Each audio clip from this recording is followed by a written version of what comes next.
You know, even using a programming language badly, if the creators themselves DM you trying to help you out. This is an awesome conversation I had with Dialogue's Adám, and he teaches me all about the editor. Just about every problem I had was addressed, so enjoy. It was a lot of fun. Let's start with the problem that you actually solved, which was the 2023 Advent of Code day one, problem one, Yeah. and feel for you, man. I watched the whole video, Oh, did you? Okay, good. and together I did, yeah, sure. Not just me, like a whole little group of my colleagues, Oh like a no. handful of people, were sitting through and discussing the whole thing, and we thought we'd reach out to you and say like, and we realized that we're not doing a good job of making things very approachable. So let me just show you how I would do it from the outset, the Sure. whole thing basically.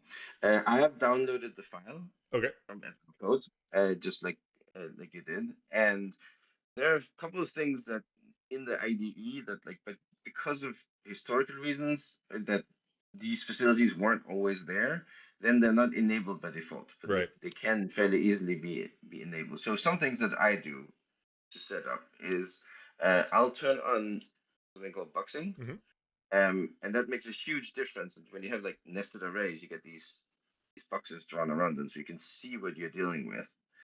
And some of the problems you had was that you didn't see that things were nested. Yeah, You I didn't. remember that. Yeah. So, for example, like if you've got something that looks like numbers, like here you can sort of see that there's something funny. It's not normal numbers Right. like Right. this. There. Yeah. But even then, you can't really tell the difference between between certain things. So these look identical, Mm-hmm. but they're not. Right here, you cannot add one to it, so it's not numeric. And this one you can add.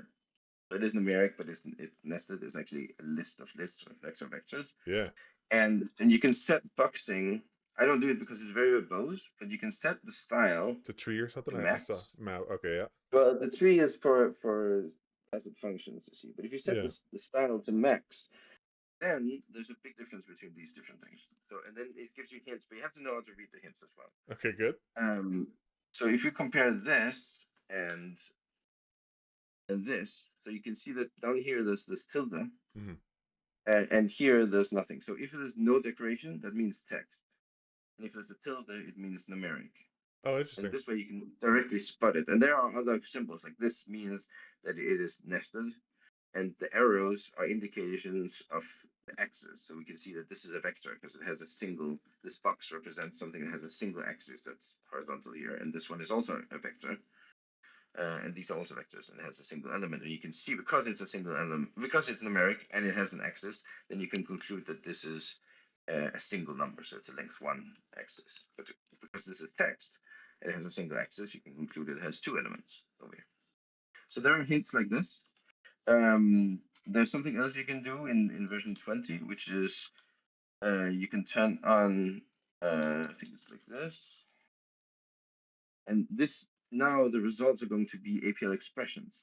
So if I Okay. write uh, like this, it will give me the array notation for this vector of character vectors. If I write this vector of numeric vectors, then we can it gives us. And I saw you were startled by this notation that you Yeah. had in the editor, Yeah. but this is because parenthesizing itself doesn't make an array. It's not like JSON. Mm. So we have to have at least one separator to change this from being just a I see. parenthesized Just number an to element. be I a see. one element vector. Yeah. So this is a vector of vectors, and yeah, Startled is a funny way of putting this it. this also That's good. helped. Yeah. Yeah. Yeah. Okay.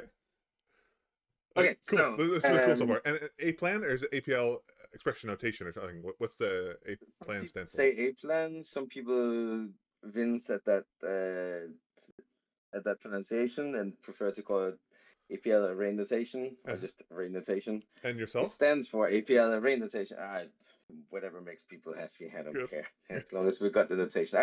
I hope that within not too long time, the notion of it as a thing just goes away and it's just APL.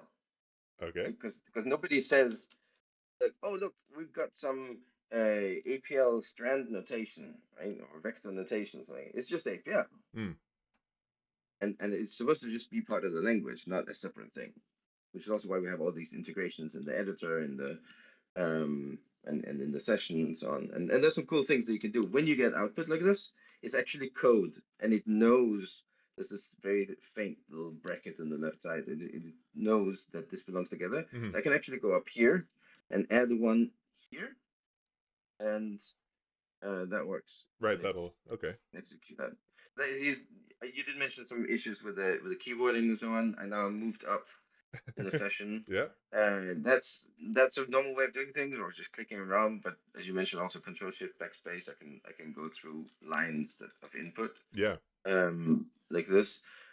And you can modify the keyboard shortcuts if you really want it to be like an up arrow or something like that, or some other thing. You can do that. You cannot search through the history directly. You can. I don't know if it actually works in Ride. Yeah, you can search in the session and you can find things, but it right. doesn't. It doesn't just recall things the way you have in other places, and we will look into that. That'd be There's nice. actually also a list of inputs. I can actually go and there's a lot of like meta ways to enter into Uh-huh. the system, and there is something called quadec.input, which is a vector of all the inputs that you've made. And So SC if stands we for but quadec stands for the session. session. Okay, It's the session. second object. So if you take like the fifth last input, so you can see that five rows I back, see. Yeah. it will be up here, something like that. Oh, so it's dynamic then as well. So the more if I run Yeah, this yeah. again So the now second if I do time, it again, it'll be I oh, guess. maybe that did it do the same thing, or it might be these up here. Whatever. It doesn't. I think it will eventually change. Oh no, If uh, maybe it doesn't. It might be that it's maybe. deduplicating or something like that. I don't know. Yeah. But you can access things like that. You can also access the whole log, or you can actually see here Okay. everything that I've been doing in the past. Nice. Yeah. So, and this you can also access the whole log.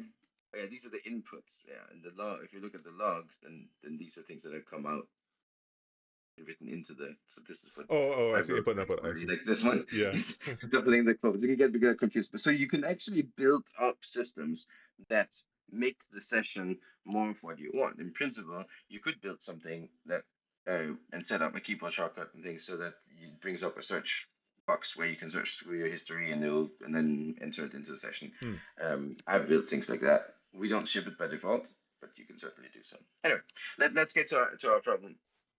So now we're using the orientation. We don't have to, especially, but then there's called NGET and for getting Okay. the files, and Get I've the files. stored Yeah. the.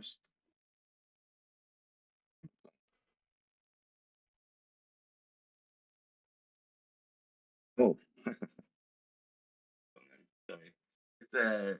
I've been playing around with the settings, the input, and Oh, I see. Yeah.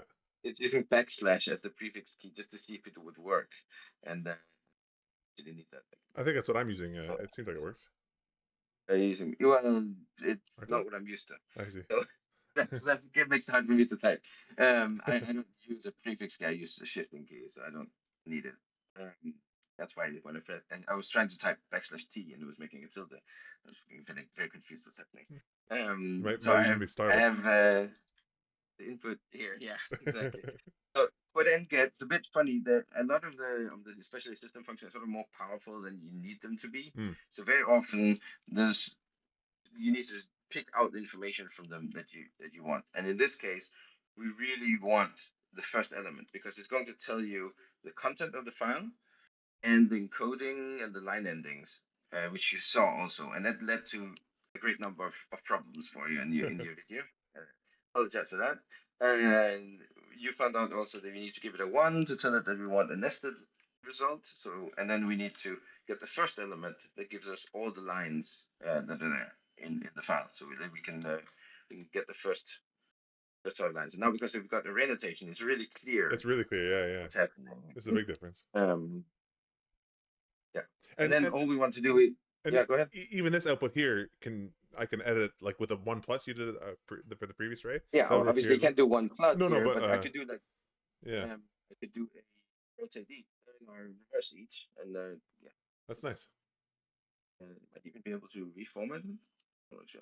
I need the keyboard shortcut key for that. I'm not sure why you were using Ride on Windows, maybe because it looks better. Versus Um, dialogue. but The IDE? versus the native IDE that we have. As far as I couldn't find a way to get the native IDE to do the backslash typing the word. Oh, that might be a good point. It does have a setting for it. I don't use that keyboarding thing, but it's default we want to use backtick, and if you want to use backslash, I'm not sure if you can change it. I can look into that, but that's a good point. I'll take that up with the group. Anyway, so if you just use this one to begin with, then we can go through each. Okay. And I applaud your persistence in trying to compute the digits. You wanted a string basically of just the digits. Yeah. And unfortunately, you didn't find it searching for numbers because they're not numbers, they're really the digits. But we actually have. Let's just go down here and do that. Quad We D or actually have something? Yeah.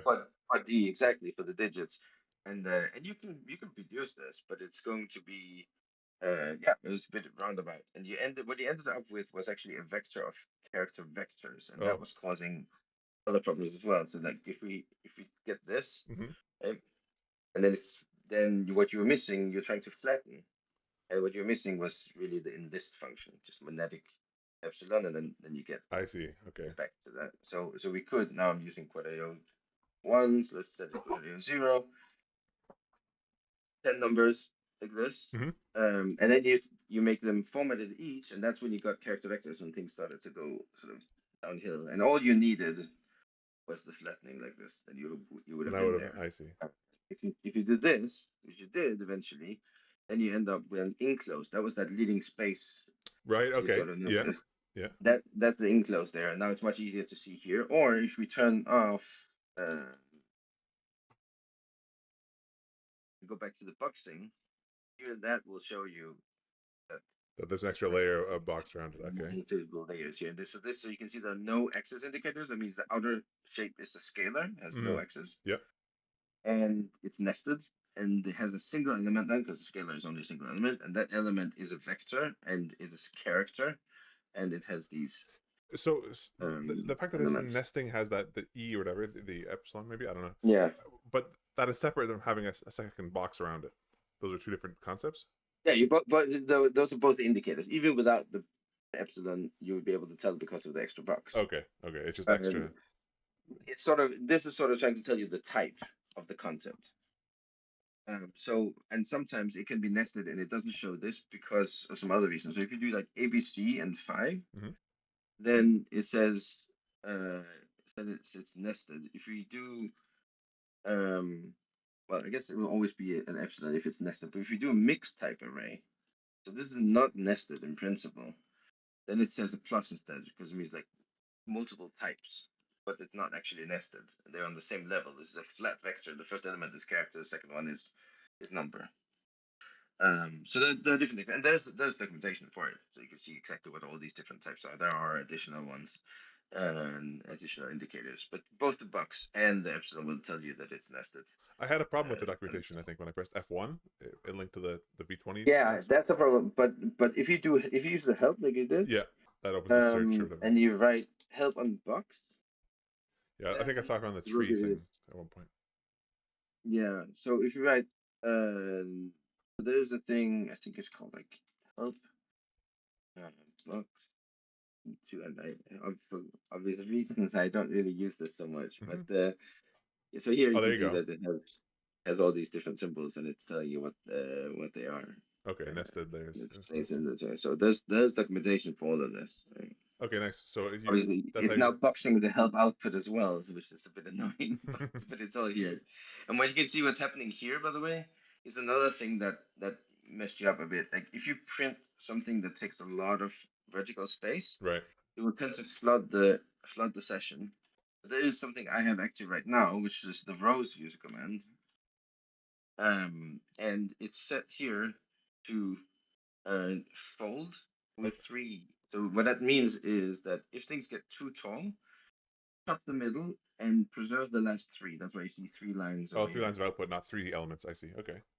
Exactly. And the style long means if things are too wide, don't wrap them to the next line. Let them continue to the right so that we can just scroll Nice. horizontally. Yeah, that's If what I do I was like looking forward to. I think. iota 1000, you can see I can just scroll and look at it this way. Nice. Okay. So I very much recommend turning on rows, style long, fold with some number that's comfortable for you. Is there Um, is there like a dialog RC or something where I can set this in a file and it'll be persistent across all my sessions? I actually just published a blog post Oh, perfect. on the Dialog blog that tells you how to do this. Okay, I'll find it after. Perfect. There are multiple ways you can set this. I can think offhand just of 3 different ways you can do this. Only 3. To set 3 different ways you can set it up so that it sets this when you start. But one of them is described carefully in the blog post. Okay, perfect. The Dialog blog. And then there's other things you can do with startup and customization. Anyway, so part of this, what the problem was, Ride has an issue where it starts getting slow. I should be beginning to see the effects of that now. About 10,000 lines or something. We'll fix that. But it's a known problem. Okay, yeah. I've And, seen stuff and in. because you had this giant file from Advent of Code, Exactly. Yeah, that it was causing. that you kept flooding into your session, and things were not set to just go horizontally, and they didn't shop it, so you kept every time you by mistake printed the whole thing into the session, you add another 10,000 lines of Yeah. into your Uh, session, which is obviously log there. not so much fun. Mhm. So let's go up here and back to where we're reading the file. It doesn't have like it has like 1,000 lines or something. I don't remember. Yeah, it's usually a round number, right? Yeah. 1,000 lines. Yeah, exactly. Let's go back to yeah. And personally, I don't like the verbose form of the boxing. It's just too much. Hmm. Well, I'm sure, Like especially when three you're lines to comfortable, you can print a already. single Yeah, number. exactly. You can. Yeah, you get sort of intuition for what things are.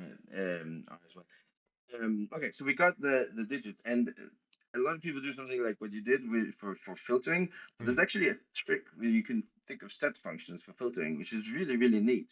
So let's say we have something like hello world, and we want to get all the uppercase characters, right? So Yeah. classic thing to do is we want to look, are they in the set of uppercase characters, right? Okay. And then we can do the filtering. I think you did something like this, and you get the uppercase characters, right? Yeah.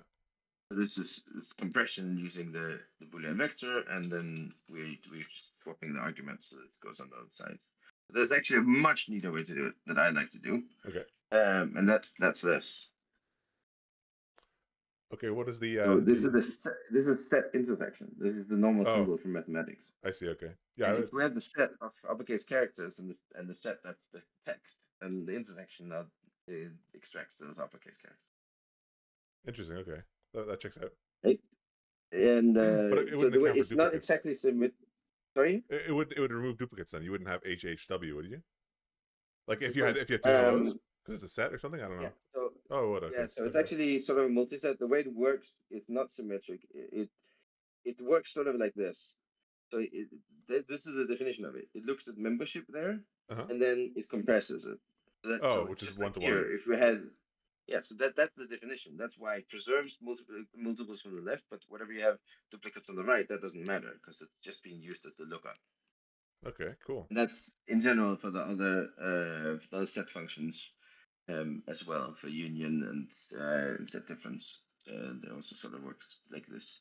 You've got like a principal data argument on the left, and then you have the parameter that's saying what to remove, what to keep, what to add, on the right. On the So right. we can say Okay. like if we do ABC, and then A we or do something. union with a like this, Uh huh. so we can see that, or even if we add more A's, it doesn't matter because A is already included. We keep exactly the A's the way they were from before. Oh, then just But append because the D is missing. not included, we get all the duplicates of D and F. Interesting. It's not symmetric, but it's really useful to exploit this asymmetry. And you can sometimes like swap something that you otherwise might think would be a commutative function, but you swap it and then will commute, and then you get the effects of that. So you need to have the set on the right. So if we take something like this and we've got some interspersed digits, You do D. then we can do intersection with Quad D, and we get this, right? And then all we want is the first and the last. So there's a trick for that. There is actually a first function which you used already in with the quad NGET to get the first element, which is this. There is no last function yet. I'm working on it. Okay. See if I can convince my colleagues to add a last function. But there's another trick you can do, which is a reduction you might not think of. So if we think of a Oh, normal reduction, is it like reduction, identity left or whatever? Would be the yeah, exactly. okay. So this means we put in pluses in between. If you do the left function, then that puts left function in between all of them, which then yields the leftmost element. Yeah. And the same thing goes to the right. So we could use those. Is there like an optimization under the hood for something like this, or where it recognizes what it's trying to do and just gives you the last element for these reduces, or does it go through the entire list anyway? Internally, you can actually see it the way it's being underscored here. Hmm. It actually tells you that the interpreter knows what you're trying to do Oh, and okay, doesn't. nice. That's like the in the JWiki anyway. It's got like this is a really fast function or whatever for these things. Yes, exactly, like Okay, that. good. The way I mean, there are fast things in APL that are in Dialog APL that are not underscored like this. In this color scheme, it's underscored. Other places there would be colors and so on. But what this is actually telling you is that even at tokenization time, before it even parses, it realizes what you're doing. So this whole thing is actually tokenized as a single thing, which just is the last major cell Okay. and the first major cell. It doesn't even get to the point of seeing that this is the right function at all. I see. I get It's you. so it's even higher level or lower level or whatever you want to call it than just a fast combination. There are other things that are fast combinations that are not. We call these idioms, not Idioms. like Okay. spellings that it recognizes. Is If there you is change there anything here, then it will not recognize it. So, which makes sense, I guess. Is there a way to like press F1 or something to tell you what that underscore means, or is it just a matter of learning what it means and there is, if you go to the help for it, uh, let's see, window here. So if you go to the, sorry about the bright colors. oh, that's all good. If you look at the idiom list, Mm-hmm. there's a whole list here of all the recognized ones, Okay. and the description also says what they are. I see, So but it's not like you can't like hover over these idioms in the editor and it'll tell you no, what it recognizes it as or anything. Okay. no, it doesn't. Um, that might actually be a easy thing to do. Another thing you can do, I don't know if are you familiar with APLCart? Yeah, yeah. So in APLCart as well, if you type in one of these or paste in one of them, then you also get Yeah, I the like whole that thing. a lot. And you do like a fuzzy search or something on the words too, right? So instead of like last subarray, you say last Yeah, element or something. It would also work. I think yeah, that's you will find it. really Yes, slick. yeah. I'm actually working on even more integration. It is here as well. If you write AppleCart, Oh, like this, and spits the so output in the you browser. should, Oh, nice. yeah. Right now it's using a annotation for the output, so that's not that's not useful. And you want to turn that off.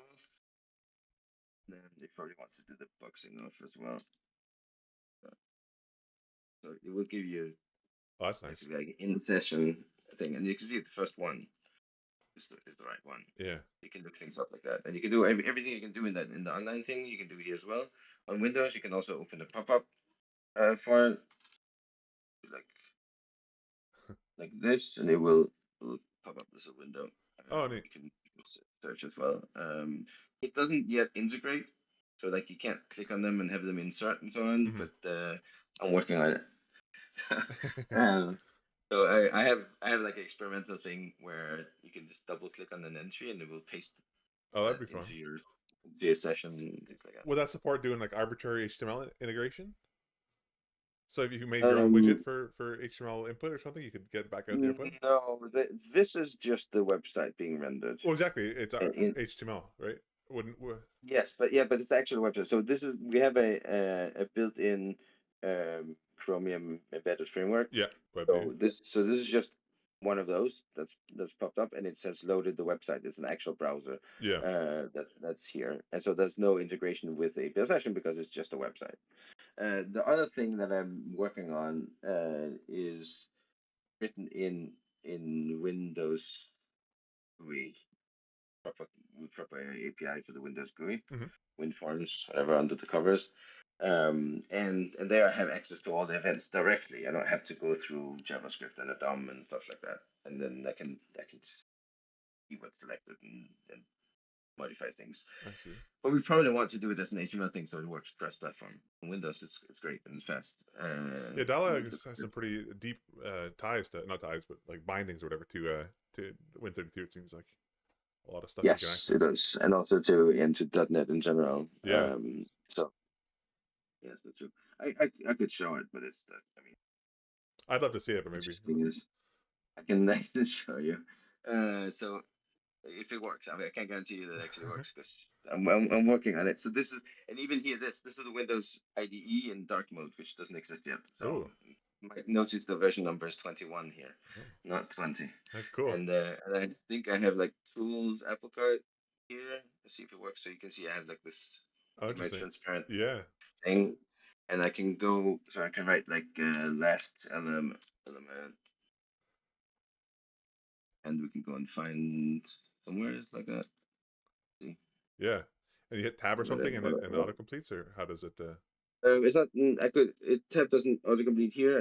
Obviously I can do whatever I want, but actually, oh, it doesn't look for the last element. This last. Okay, here. But I can press enter, and it will insert that one. Okay. If I find it again here.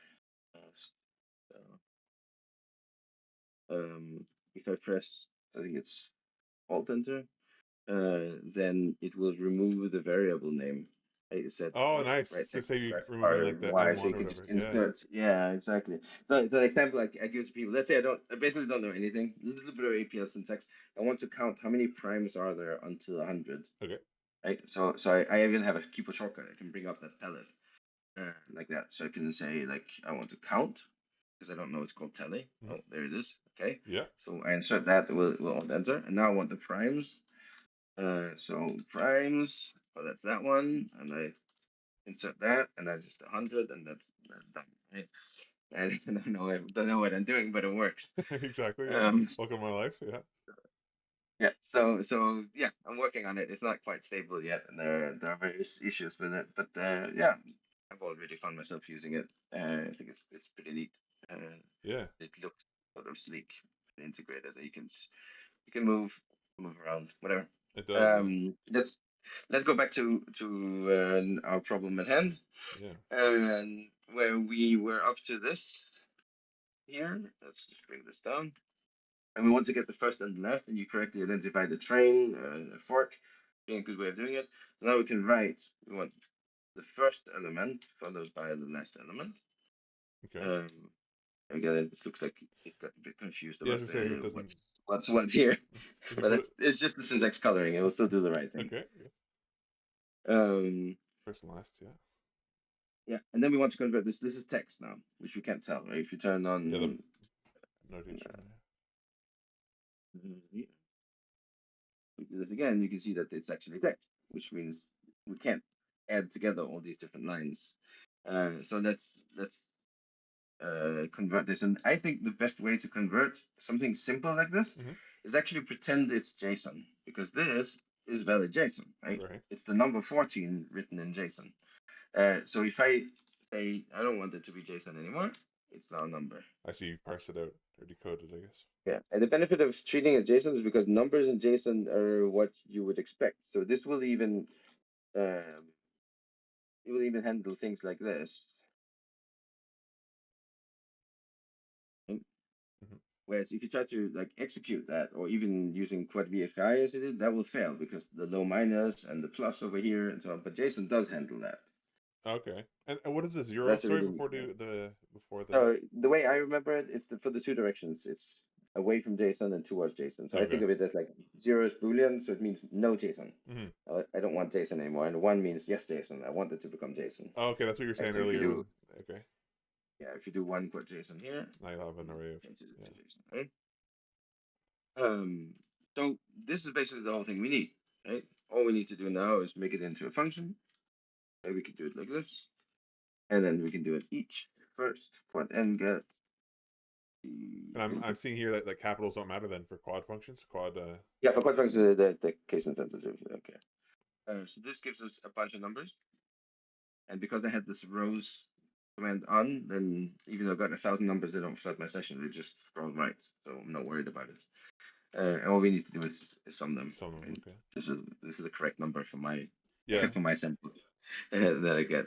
So this is how I would do it. There are other ways that we could do it. Yeah. What are the other ways? Because I feel like parsing JSON is a little cheaty. You know, it seems like. I mean, we could use quad VFI. We could Yeah. use execute. I guess not both of those are equivalent in terms of doing all the work for you. Yeah, I think with the filtering, this is pretty much Yeah, the real how we task. would do it. Yeah. There are some things we could do. So if we go in, we can even take the first one. This one. So this one should give 44. Mhm. There are. I mean, we could remove if we know that these are all lowercase letters, Yeah. all the other characters that are there. So then we could remove the lowercase alphabet. And oh, my spelling is inconsistent here. So What does that's quad another way to. What does quad C quad A do? So quad A is the uppercase alphabet. There's no corresponding lowercase alphabet, Yeah. and quad C is case folding, so it just makes it lowercase. It's case folding. You said swapping or whatever. Like. Yes. Okay, so it's a function. Case folding is when you normalize text so that it all has the same. So all the characters that mean the same thing are Oh, I represented see. in that Okay. same component. Like So uppercase and lowercase Latin letters become lowercase Latin letters. But that's not necessarily the case for other alphabets. They just standardizes them. okay. So like in Greek, final sigma and non-final sigma becomes a single non-final sigma and things like that. So you can't just say it's lowercase. It can also lowercase if you give it a left argument. In this for Latin, that's the same thing. Okay, and okay, that makes sense. If you do like something like this, You know, you get lowercase. so this is lowercase, actual lowercase, and this is uppercase. So, But that wouldn't work like that for Greek. You're saying like it would be something else for. no, for Greek, that's not quite the same thing because they have different forms of the same letter. Okay, yeah, I Same thing wouldn't know with anything some about other that. alphabets. And in Cherokee, syllabary or alphabet or whatever it is that they have, and then the normal form is the uppercase one, not the lowercase one. And yeah, there are other fun stuff like this German double S and things. Yeah, well, it's a big place. Is there a rule of thumb then? Because quad C and quad A are one's a function, one's a data, array. Is there a way Yeah, at a glance to know you can't what's actually tell, okay? unfortunately, what they are. You can those you can press F1 on them and they will Right. tell you right away what they are. Okay, but there's no, not even like a mnemonic in general. You can say okay if it's. No, unfortunately, I have my own personal um, naming scheme, Okay. spelling scheme What that is it? makes it easier to. So it's very simple. It's just that the functions have to be uppercase, Mm, and things with arrays syntax have to be begin with a lowercase. okay. The rest doesn't matter, and monadic operators begin with a single underscore, and dyadic operators begin and end with underscore. Do you recognize this pattern? Yeah, I do. Yeah. For Okay. Yeah. BQN there. So Yeah. yeah, exactly. So I made this naming scheme, and BQN enforces it. I see. So I don't know if you like BQN started as an internal dialog project, Yeah. but Yeah. its own life. So this is where it comes from. And if you spell all your API like this, then it's all of a sudden statically parsable. And you can immediately see what the various forms are. Of course, the system functions don't adhere to this, Hmm. but especially because of case, well, those you actually could spell like that because they are case insensitive. So we could spell it exactly like this, like uppercase C because the function lowercase a. Mm-hmm. You can't put in underscores. They do care about that. We could change that. Um, but uh, but then it's a matter of knowing just the knowing the ones that are there. There aren't any unknown ones, right? For user written code, you don't know what things are, but for things that come with the system, they don't change, Right. obviously. Okay. Yeah. And for the system operators, there are so few system operators that it is not a huge amount of work to to know what they are. There's quad R, quad S, and sort of quad up. You said system operator. What is that? What a quad function is, or what's a system operator specifically? No, so in APL terminology, Uh-huh. we call the modifiers those things that take functions or arrays and derive Oh, new sure. functions. Okay. Yeah. Okay. Right? We call them Yeah. operators. Sorry. Yeah. So there are very few system operators. There are Gotcha. only three of them, um, so far at least. Uh, yeah. So so there aren't many to remember. So the only other ones you need to know are the functions and the arrays, and those are easy to test, right? Because if I write quote NGET and I press enter, it will just return itself because it's a function. Mm-hmm. If I write quote A, it will return something else because it's an array. I see. That's Is that independent of boxing and all that stuff? Is it all gonna work? No, that's just how it is. Functions return themselves, and Okay. variable names return their value. I see. With I think those, I saw some of I that think with the function. namespaces as well. Some Yeah, namespaces, but namespaces are arrays. they are And arrays. technically Okay. speaking, they're arrays, but you can also dot into them. And there are system namespaces, but again, very few of them. So you saw before the quad C, that's a system namespace, Session. system object. That's the session itself. Oh, system object. I see. Okay. Um, yeah, system object, which is an array, but you can dot into it, and you can find interesting things inside it. There's that one. There's something called Quad DMX, which is the extended diagnostic method Right. uh, Okay. that has like error information. Uh, I think I was trying to do that at one point, trying to understand what some of the error what the was. error was. Yeah. Yeah. And then there is, I mean, if you have a .NET error, you have something called quad exception, but that's like very obscure. And then in version 21, there will be a new one called Quad System. So it's the system namespace called Quad System Okay. that where you can get information about the system as well. Uh, Like what sort of like you could it's do cores running or what something, or like it's system.os.name. I see. Okay. I'm running this is version 20 here, so this doesn't work. Hmm. If I go to version 21, yeah, make this a bit bigger. System.os.name. Oh, if I can spell right. Oh, whatever it's called that. Let's call family. Very new, so yeah. Yeah. So I'm And not autocomplete quite doesn't used work for to it. this, right? For the nested. It will. It does. Oh, okay. Yeah, it's under development. We haven't released it yet, so it doesn't work yet. But it will work eventually before we release. But it's brand new. No. Yeah. It was just written up. But yes, it will work. And you can also do fun stuff like you can even write a map of it. I think that's map called system, and it tells you everything that's inside. And here, or if you're using array notation, then it will also write the whole thing. So you write like one, and we write quote system. Yeah, so it's also you can see everything that's inside it. It's got lots Okay. of information. So, Can you run yeah. Anyways, a single command with the array notation enabled, or is it always like globally launched on and off? we can't right now, but there's no particular reason why we shouldn't be able to. Okay. So just like, but it's a good idea. Maybe I should make sure to do that. No, not quite that plan. It's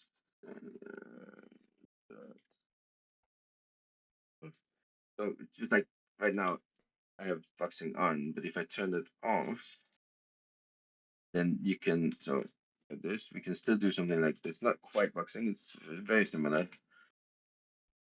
So here's like temporarily on, Yeah.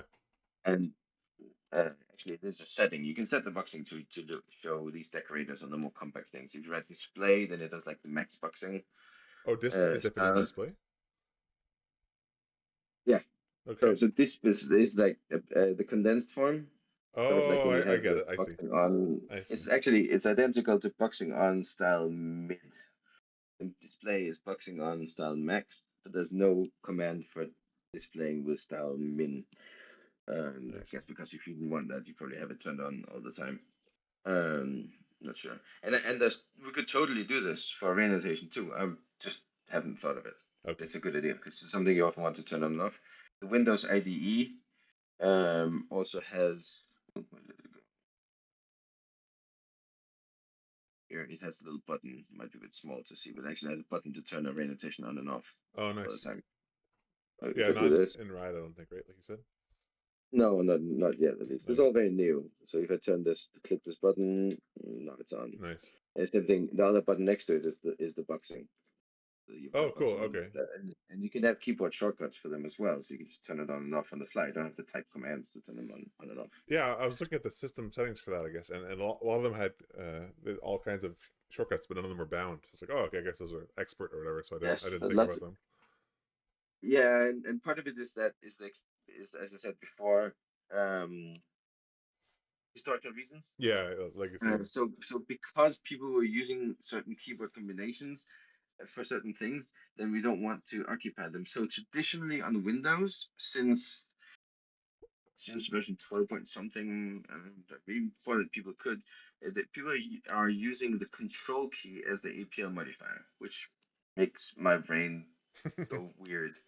I think of control key to do actions, not to type things, but that's what people do. So because most people traditionally use the control key, that means that every combination of a control cannot be assigned by default to some action. Yeah. Then what should you do for undo, for select all, for search, right? All those things that you want to do for control Z, whatever, and control F and control H and control A and all those things that you have standard everywhere, those are sort of gone. Yeah. That's why a lot of things are not set up by default for some reasonable keyboard shortcut for that action.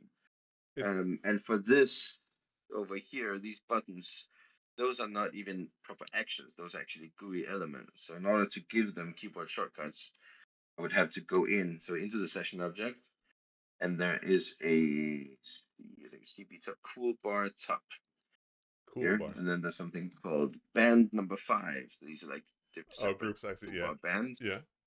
And it has the I think the it's called TV. Yeah, the toolbar. Okay. And the toolbar has something called orientation output. Nice. There you go. And that one has something called accelerator, and that hasn't been set up. So you can see it's like that. What is the accelerator? What would that mean? Or is that just unique to So this? that's the keyboard accelerator is the keyboard shortcut to click it. Oh, okay. And it's set to 0, 0. That means nothing. The first one is the key, and the second one is the shifting state. Yeah. But I can. So there's a little tool called key press. Here, it shows this GUI. I can press a key to figure out what are the actual codes nice, for it. nice. Now I'll press like control. I don't know, what should we call it? Control itself doesn't send a key press? No, it has to be proper. Okay, so oh, that's actually it's fun APL character. Let's call it Control Shift O. Okay, so Control Shift O is what I pressed, and we can see that's 79 key number and Shift 3. Yeah.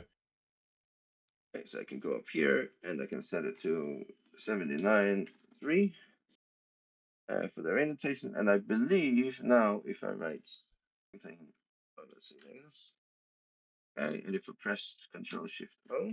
Oh, I saw the dialogue icon. Oh, you saw the Yeah. button changing. Yeah, so I can flip that on and off with a keyboard shortcut. Does But you that can't. mean does that mean that the editor is also APL window? Like, is it? Yeah. So part of the IDE is written in APL. Okay. Interesting. Not everything, but a lot of it is. The menu bar, the toolbars, the status bars, and all written in APL, and you can modify them whatever you want. So I can go if you quality.mb is the menu bar, and the last one is called help, and I can even change like the caption. That's the text that says the ampersand means the underscore when you press the alt key for this. Yeah, so we can just change that to something more exciting. Right? There you go. Yeah, something like that. Uh-huh. And instantly that's what you get. Yeah. Right? It's all dynamic. You can change it to whatever you want. In fact, we have translation for it, so you can go and change the language for this for various languages, uh, and then yeah, much of it gets translated because it's just API code. You can do whatever you want, That's neat. and some people do, not many, but some people do. And there, my next blog post is going to be on modifying some of those things, adding your own functionality and things. You might have noticed me changing the font size without doing anything that you could see. So Yeah. I've set up keyboard shortcuts for changing the font size. Oh, nice. I just assumed it was like holding control and then scrolling your mouse wheel up and down. Yeah, that doesn't actually work. Okay. You could make it work, I think, but that doesn't work by default. Again, Yeah. historical reasons why things are set up the way they are, and I Yeah. think also that's an issue with we don't because you can run an application actually inside the development environment. We Okay. don't want to catch like control scroll because that would shadow it from an application that wants to use control Yeah. scroll for its own things. So we want to like hold back a little bit on that. That makes sense. In Vim, it Uh, was a similar problem where for years there was no, sane defaults were not set until NeoVim came out and they said, okay, well, screw 40 years of history. We're going to set stuff that everyone uses by exactly. default now. Yeah. Yeah, and being that we have a policy very strongly at Dialog that our first priority are the existing Of customers. course, that makes Right? It sense. doesn't Yeah. matter how much loss we will have in potential business from new customers. We're not going to give up on our current customers. That makes sense. So therefore, we're very careful. But I would have this vision together with a colleague that we might have like two paths at install time. Where it's like, are you Yeah. old or are you new? And Exactly. if you're new, we'll set things up for you in a way that makes more sense for the modern world. And if you're old, we'll just keep things the way they always were. That might work. So Yeah, good that'd be things. nice to have a bunch of stuff set up for Yeah, you. and then we want things like uh, control D to undo. Yeah, that was a big Basically. one that I didn't understand. Yeah. Yeah, and it can be done. You can set up now. All of this is customizable, but take some things. And I think it is in one of those blog posts as well that we the one that's published or the next one where I deal with those kind of things as well. So there's some things you could look at there. Oh, cool. Yeah. Anyway, so we looked at ways you could filter out either compression or the intersection or the set difference.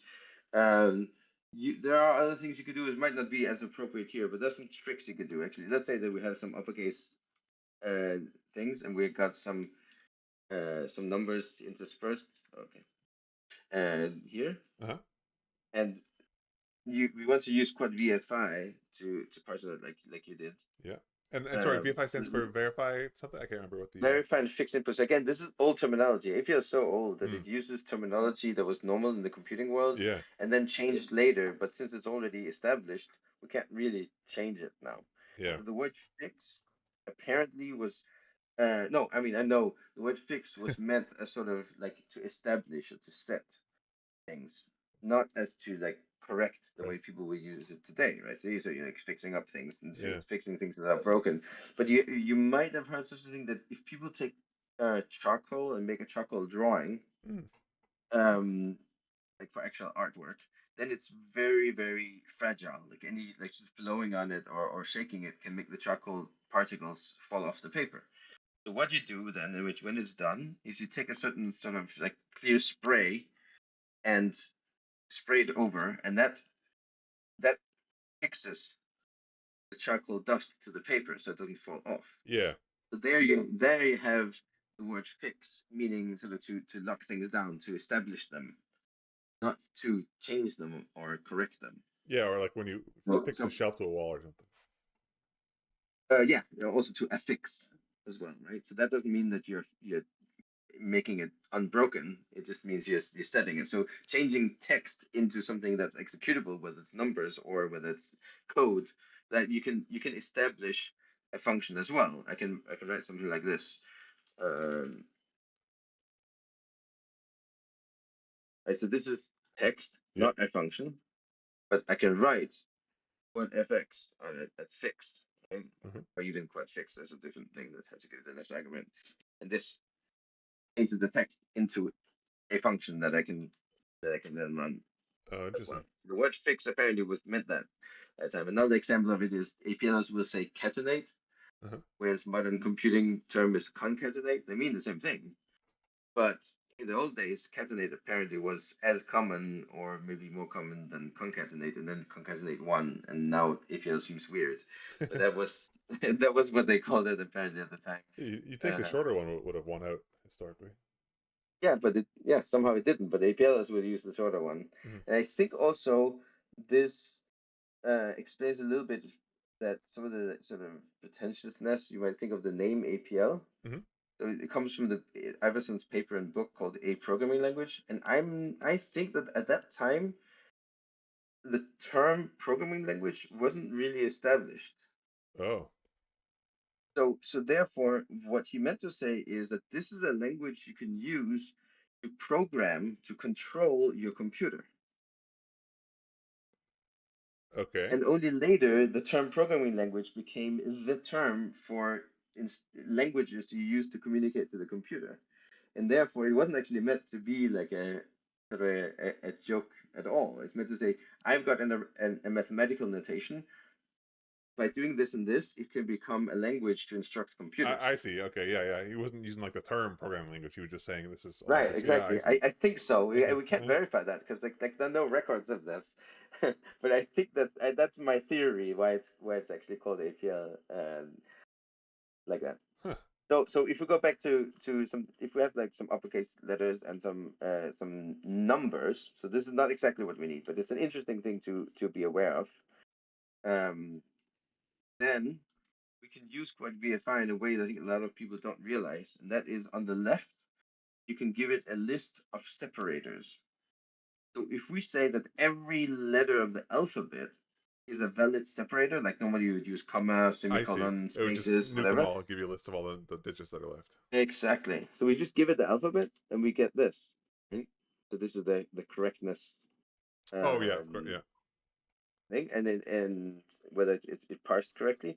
And what do we do? What we're getting here is that these are separators and there are like empty segments between them, Yeah. right? So this is so it by default it's sort of like a mini spreadsheet parser. So it expects you to have something like things like this. So these are empty cells in between. Mm-hmm. And so therefore, if we do the comma, quad VFI, so Yeah, you got it your. parses these as zero cells. Just like in Excel or other spreadsheets, if you try to add the value of an empty cell, we'll consider it like a zero. So Yeah. that's what's happening here. So here we got lots of empty cells, and got the numbers over here. So if we take the last thing, we could do something like adding up the numbers that are there, or removing the zeros, and things like that. It doesn't work for our case because we actually want digits, not numbers.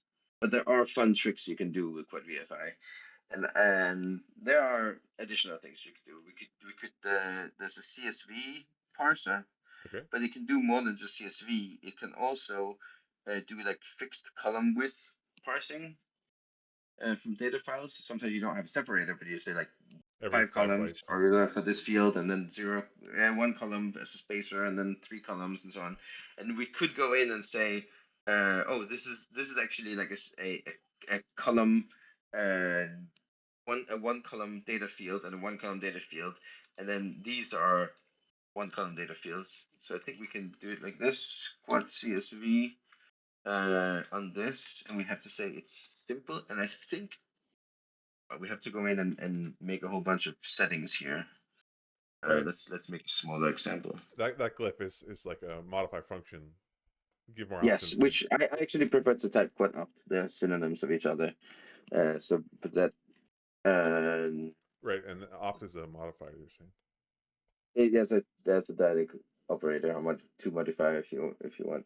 Yeah. And so I have to look this up. I don't quite remember how this works. It is we have to tell it the width, I think. Um, we have to maybe we don't need this actually. I think we just need the data and it's simple and uh, column or how's this column? It isn't like width. 1 second. And I can't see your screen. No, you can't. You can't see. I'm just looking at the documentation. I'll be with you in a moment. No problem. No problem. So width, yeah, okay. It is a quad object. We got here up, and then we say width, and then we say we want 1 1 1 1 1 here. Okay, for one character So each. yeah, exactly. So now you see it's split it up like this. Yeah. But if we turn on the other thing, now I've set up a keyboard shortcut for it. There we go. Nice. So now we can see that they're all character vectors, right? Expecting them to be strings, but they're all length 1. So that's and then we can go in and say, I don't care about the encoding, but I think it's a form means if it looks like it's numeric, or if it would be valid to convert it to numbers, then consider it a number. Okay. Okay, I think we have to do it like for each field. We have to do it like this. Oh, I see. Oh, valid header specification. Oh no, this is not right. It is this. Yeah, there we go. Sorry, it's not encoding. It's the heading thing. So now you can see that we got D12JK. Oh, and this is the coercion setting or whatever that. Yeah, so so this changes it into, if it looks like a number, Yeah. it changes into numbers. So we actually got the number out over here. And if you had set the width to 2, would it have parsed it as 12 instead? And removed a column, I should say. Yeah, we have to remove a column, of course, like this. Okay. And we would have gotten 12. So a lot of things we could do. So here, if we make this a little function and we take an argument like we had before, right? Hello, 1, 2, something like this, right? You want the first. I can even do more like this. So we want the first and the last digit.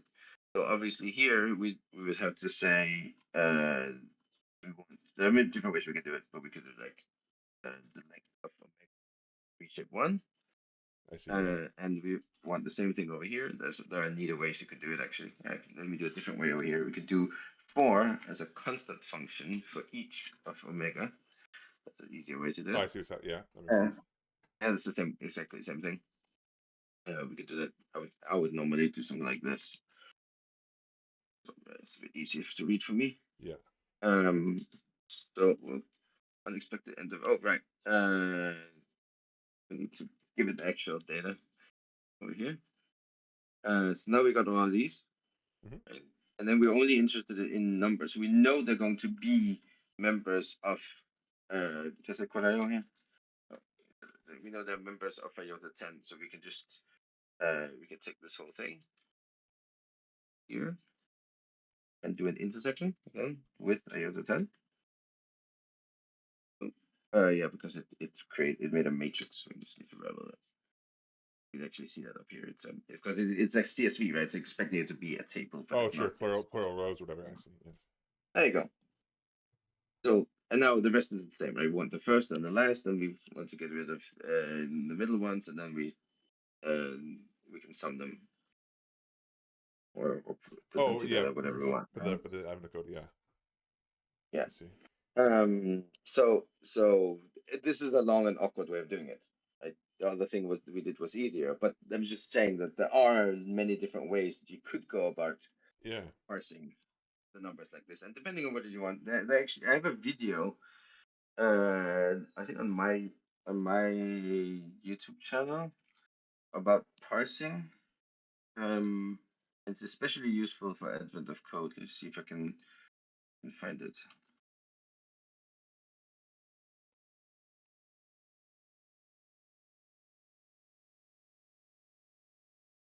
If I can, 1 second, my channel.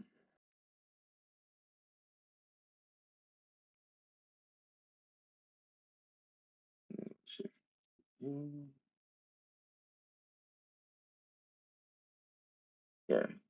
So yeah.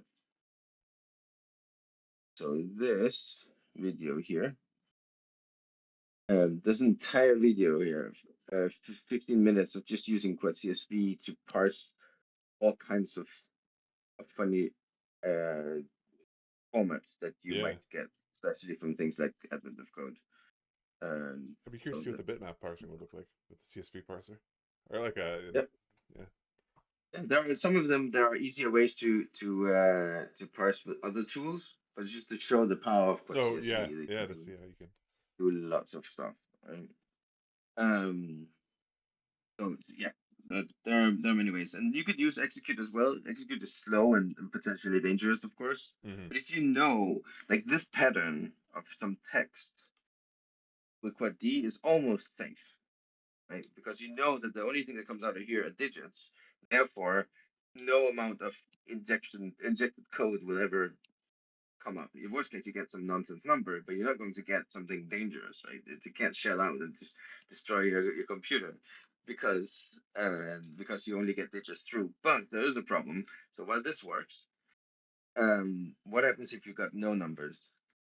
It seems to work, but then actually this function doesn't return a result. So if you try to add something, it says there's no result here.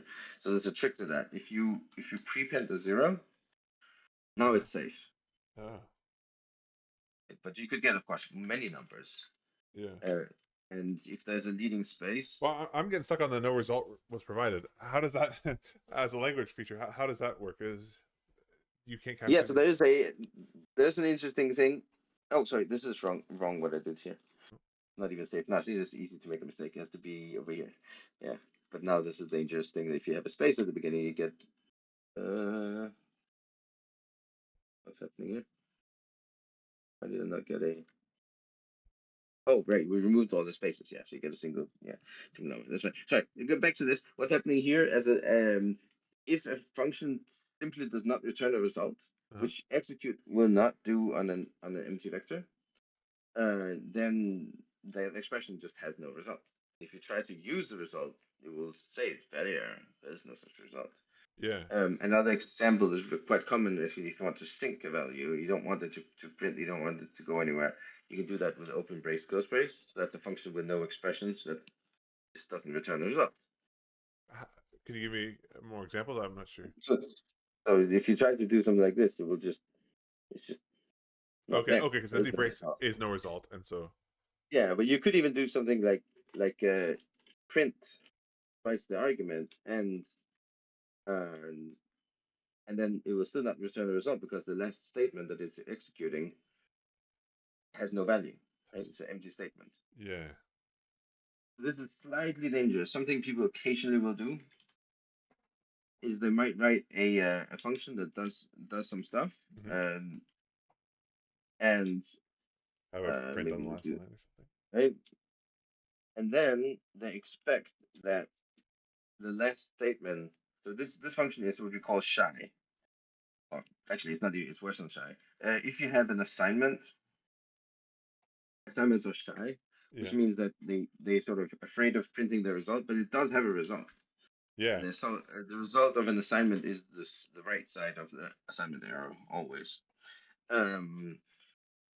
So you can see this is a value that you can sort of coerce out.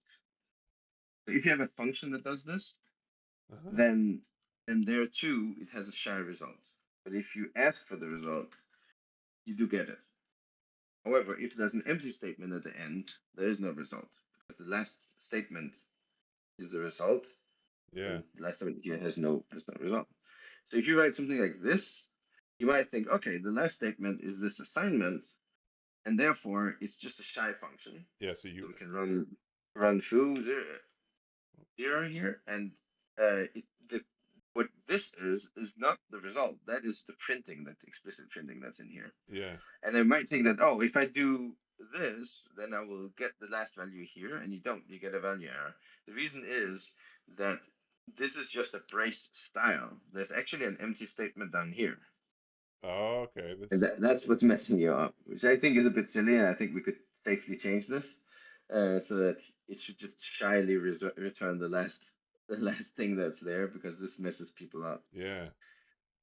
So just so I'm clear, that you're saying the foo function, the defun, I guess, is a 3-line function basically, not a 4-line function. 4-line. There's actually a line up here as well. Okay, that does count. Okay. So we could do this. Yeah.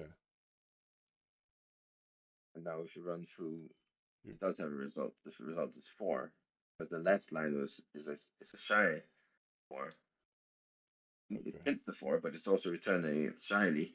And then if you coerce out the value, we get that 4, and we get the 5 out here. So this is actually the full racing style, and you could write it whichever way you want. It's sort of malleable, but it's something that's a little bit of a trap you can get into. But it only happens if your the last statement is shy. Yeah, that has That's caught me out in the time. past when I was trying to do some charting stuff, and I had an issue with no result was provided, and I didn't understand what the problem was. If you format, Yeah. it'll keep the last line being blank with the empty last line. Yes, it will. So the auto format will only adjust spelling and white space Yeah. of things. And I mean, normally it would be in the editor, like this, the full window editor, which can either be ducked or unducked like this. Mm-hmm. So in this is the Windows ID in ride, which we went away from ride, sort of happened. Let's see if we can find it here. So in here, Yeah, so it goes to the right side of it's the screen. always ducked like this, and as again, Yeah. you will only format. So if you write something like 1E2, and range spacing and system functions that are spelled in funny ways, and you Yeah. auto format here, so it will normalize spellings and white space, but not new lines. So Okay. Yeah. Yeah. That's very you know, confusing for me anyway. Yeah. That yeah, I guess that last the other line. systems will like can change everything, but that we don't do. There's a reason why you can't change blank lines, Oh, because line numbers are sort of significant in APL. how so? I mean, you might have only seen defense like this, but there's actually the traditional way of writing Yeah, functions with the is with a deltas or header. whatever. Yeah. Yeah, you don't have to write the delts out Okay. in the editor. You have to do it in the session. And in here we have control structures. Um, but in the back in the old days, for control structures, people use gotos. So we actually have goto, and you can even spell it as a primitive. So there's even like arrow. And we have got line labels like this, and you can go to label. Yeah. Right? So yeah, maybe it's considered bad, but you can. It's still there. It's not used very much in new code by modern people, but it exists. Now the funny thing is that this label actually at runtime it gets the value of 5. So I if we see that. run Okay. this function and we write like this, You'll see 5, for example. you'll see 5. It'll print out 5. And we can't go around changing blank lines uh, willy because the line numbers are significant. In principle, you can, but you shouldn't. Right? Go to Oh, 5. I see. Yeah. Okay. You could do it on certain circumstances, like where it could be useful to write is if you want to like do a computed goto, but it's dangerous. Oh yeah, that seems very prone to all sorts of craziness. Yeah, but I think there are some legitimate cases where you have a bunch of different, there's different states. Let's say you have some kind of system Yeah. where the data in your data file needs to be parsed according to a certain rule. So it has like this is type 17 and this is type 4 and so on. Yeah. And each one needs just a little bit of parsing. So you might want to do like one parsing statement on each line, and then you just go to the type, right? Or Mm. go to the type plus the current line number. And so, Yeah. yeah, A bit of a I'm not switch. saying you should. I'm just saying you could. You could. And it's not safe to just remove blank lines if people write Yeah. code like this. So I think that's why traditionally ATL doesn't uh, reformat blank lines. And the line count there, else I assume that's what LC stands for. Uh, Yeah, it's just like have it. Yeah.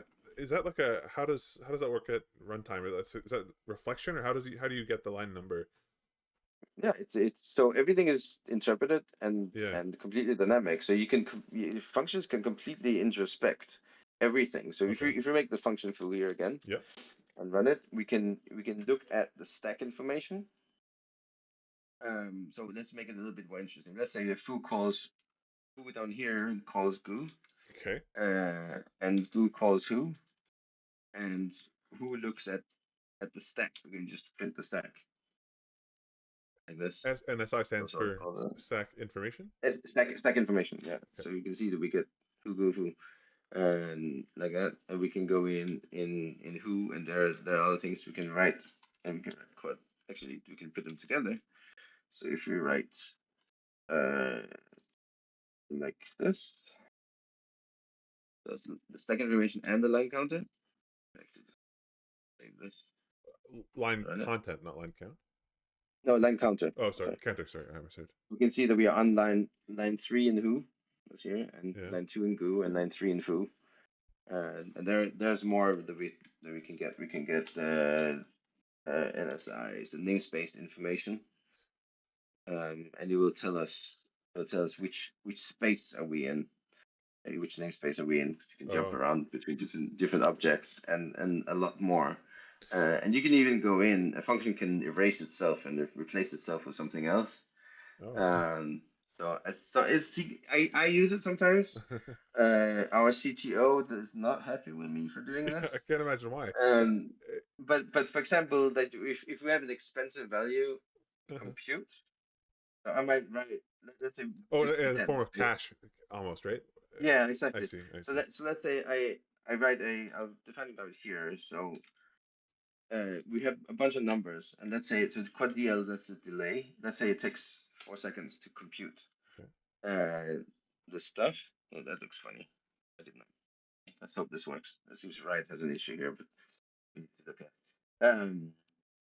And after that, we're going to return the numbers from 1 to 100, right? But we don't want to recompute the numbers from 1 to 100 every time. I have no idea why it's printing the line numbers twice. Just want you to be sure, that's all. Yeah, this is not right. It's a bug. So now I can expunge the numbers function and replace it with the result. And fix and like expunge are opposites, I suppose. No? What? Are fix and expunge opposites? Where fix? So yeah, you could say that. Okay. Yeah.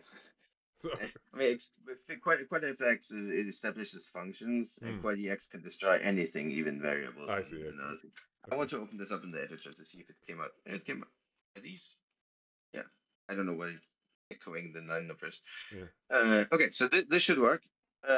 So now we'll see that if we do like 10 times numbers, so it will take 4 seconds for it to compute. Right. You see it's busy down there in the corner. Yeah.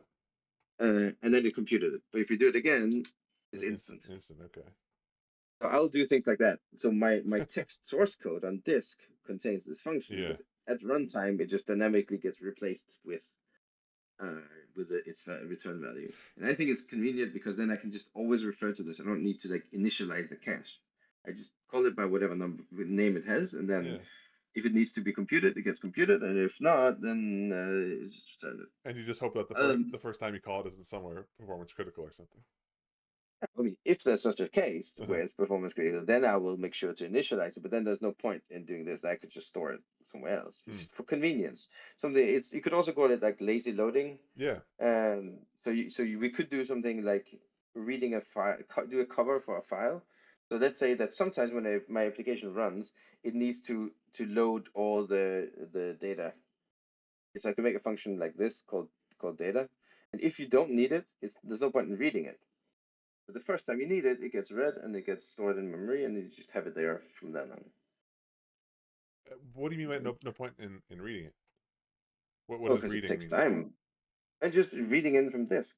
There's no. Why should I read the data file from disk if there's no if I don't actually need to use it?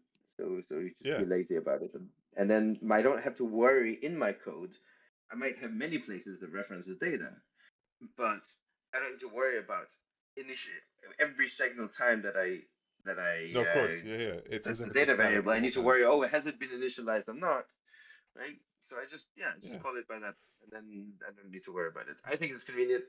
My boss doesn't like it. No, I see where you're coming from. It is very convenient to not have to like add checks everywhere. Are you allowed? Does APL allow you to write like exclamation marks to signal that sort of thing? Could you write like numbers bang or whatever? Oh, it's not BQN, but we have something called signal that you can do anything you want. And this is so I can write any error I want. I can write like. No, sorry. I I meant don't know. when you name, like, if I thought we had a function called numbers or something. I'm not sure. Uh, could you have a Oh, bang that's there okay. to have? Oh yeah, to indicate that it's like Yeah, do like a this festival or or like a whatever. question Yeah. mark for like, no, no, you can't you do have somewhat of an alphabet. You can use Latin letters and you can Okay. use some accented letters as well. So you can do things like this. I can write my name out as a variable. Nice. And it's basically like Western European languages are covered. And and then you got delta underscore and underscore. Those are all allowed in names, but that's it. Okay. Some APLs, not dialog, allow an negative symbol inside the names as well. It's underscore Which with is, I option. mean, That's fine. yeah, but I mean, it's not ambiguous, right? It's totally, it looks No. funny to me, but it's totally Oh, right, parsable. because it's And not if negate. It's specifically a negative. it can be, Yeah. right? If there's no digit to the Yeah. right, and even if there's a digit to the right, if you can have a name that's at least one character letter followed by numbers, why shouldn't you be allowed to have at least one letter followed by a negative number? Yeah. So Yeah.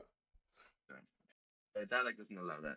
And yeah, so no, you can't do that, but you can sort of make your own Yeah. Your conventions prefix or of something. Yeah. or for Yeah. things, especially with things like the deltas. You could write like numbers delta cache or something like that. That it's say something that's auto caches or Yeah. whatever.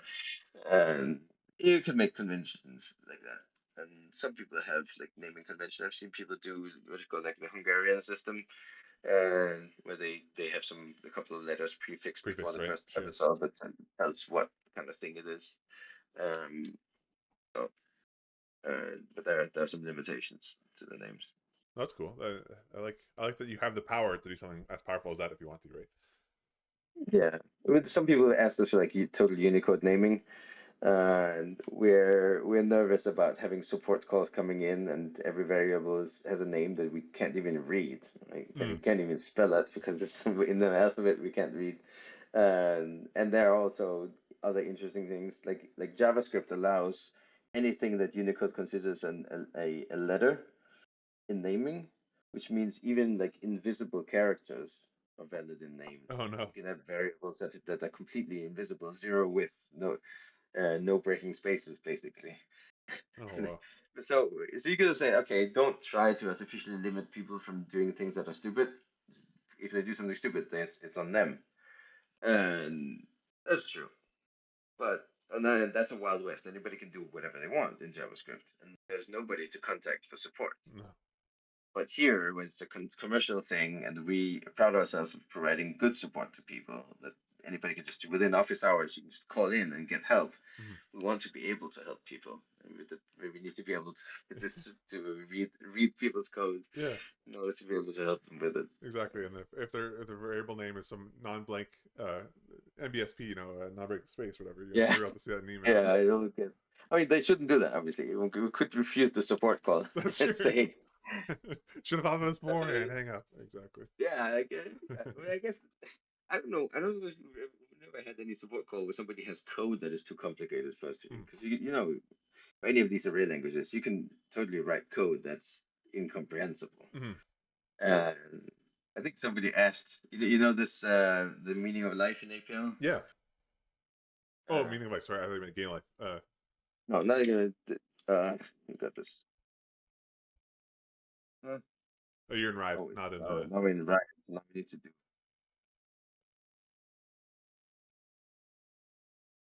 So this statement has been around for a long time. And It this was evaluates too. like. Okay, good.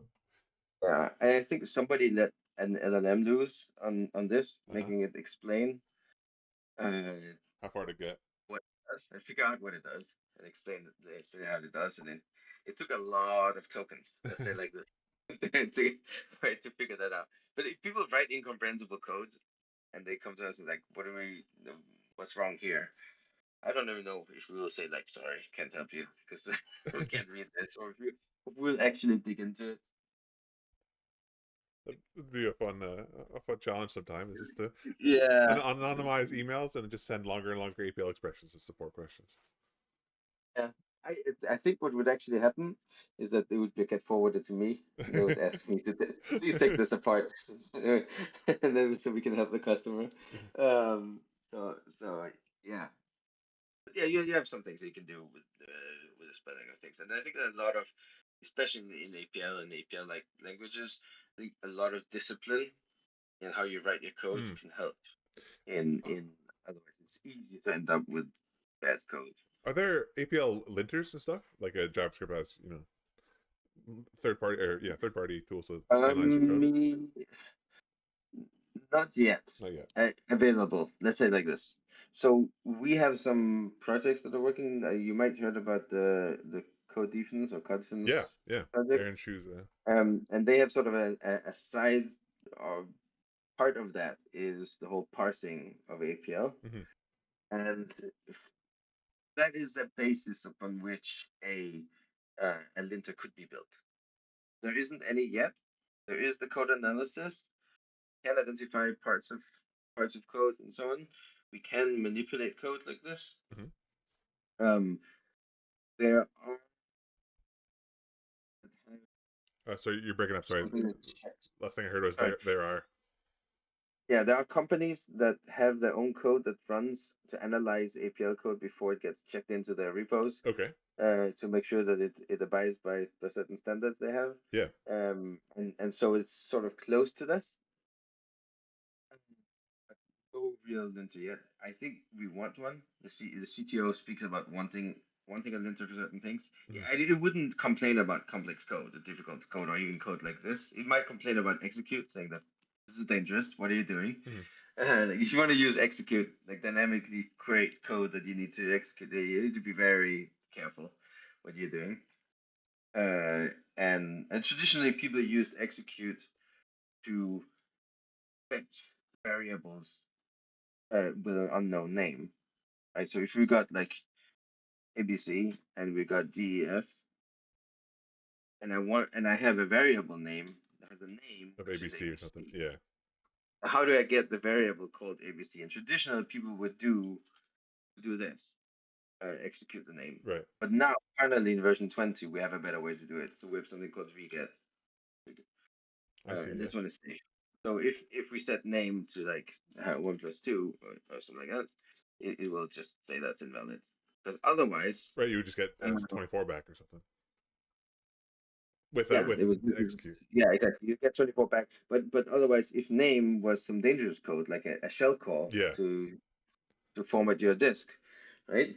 Then that's a bit dangerous. And then people have been known to do things like that. You might have some like web form, and people can enter some name that they need to look up somewhere, and somehow it ends up in the system being executed.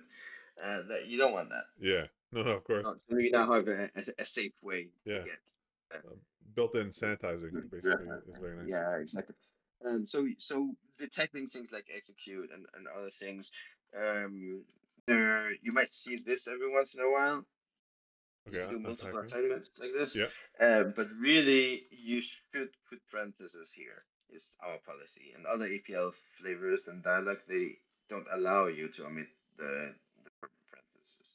So there we might want to have a linter that complains about that. That's easily identifiable. When would it be a problem to omit the parentheses?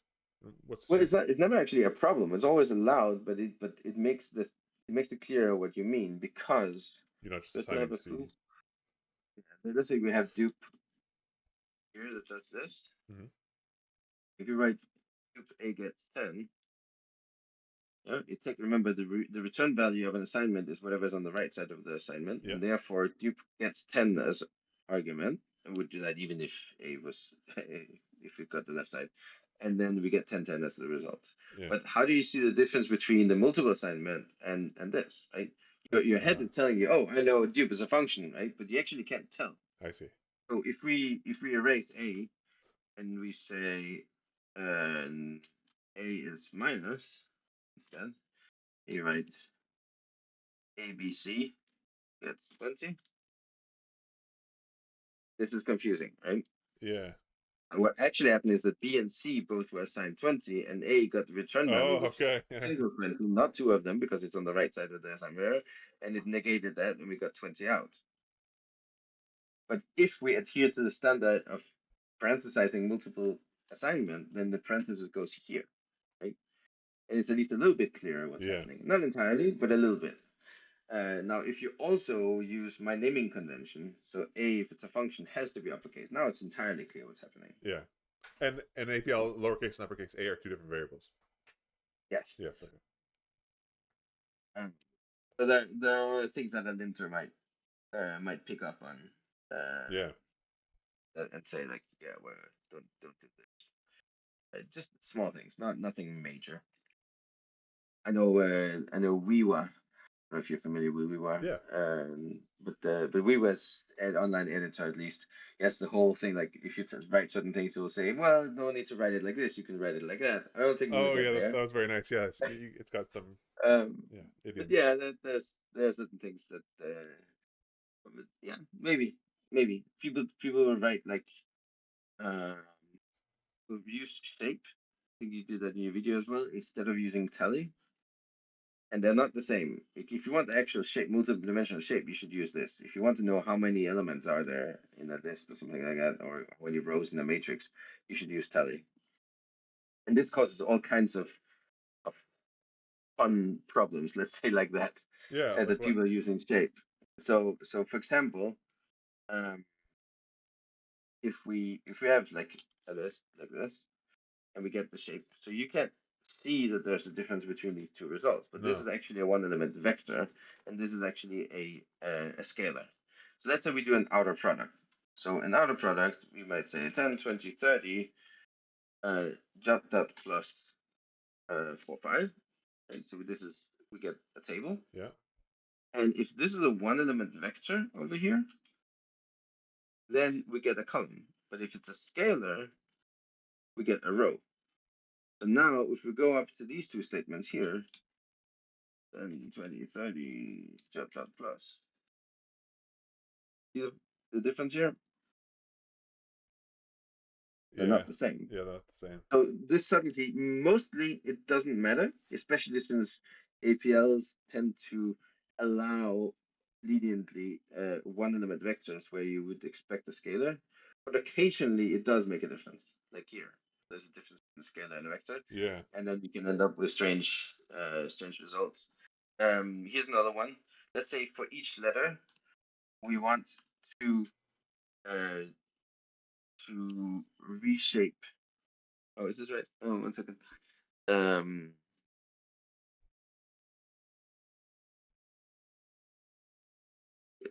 Yeah, we take the shape of this. Oh, this will actually work, I think. It's a good example where we get a. Oh, if we take this and we make it into a. Oh right, each. Yeah, that's a common one. So if we take the shape of each of these and the tally of each. See the subtle difference here with the spacing? The spacing. I don't know if I would We have need noticed bucks that. on. Yeah. Here you can see a real difference. Yeah. And this is just going to go down the hill. And I think you hit things like that after that. And then you want to see, okay, which of these have length 3 or 2? None of them. Which of them have length 3 or 2? Oh, look. Yeah, which is what I would expect, I guess. Right, because membership is strict. It's saying the one-element vector 3 is not a member of the list of scalars 3 and 2. Yeah. But here they're scalars, so you get what you expect. And on the previous line, not this one, you'd have to enclose 3 and 2 to get the equivalent to work. If that. Yeah, but you can't even enclose them because APL has something called the floating array model, where a simple scalar, if you enclose it, doesn't do anything. Oh, okay. So we actually, and they wouldn't work anyway, even if it was, because these are vectors. Yeah. Right? You don't want them to be. You need them to become vectors over here. So you have to like ravel each. Okay. to make them vectors. Or if you're using array notation, you can do that. So we could write like this. I guess I don't understand the difference between vectors and enclosed scalars or something. Well, so enclosed always makes a scalar. It makes a zero-dimensional array I see. that can contain anything. A vector, a one-element vector, has an axis, Yeah. a thing that has a length, Yeah.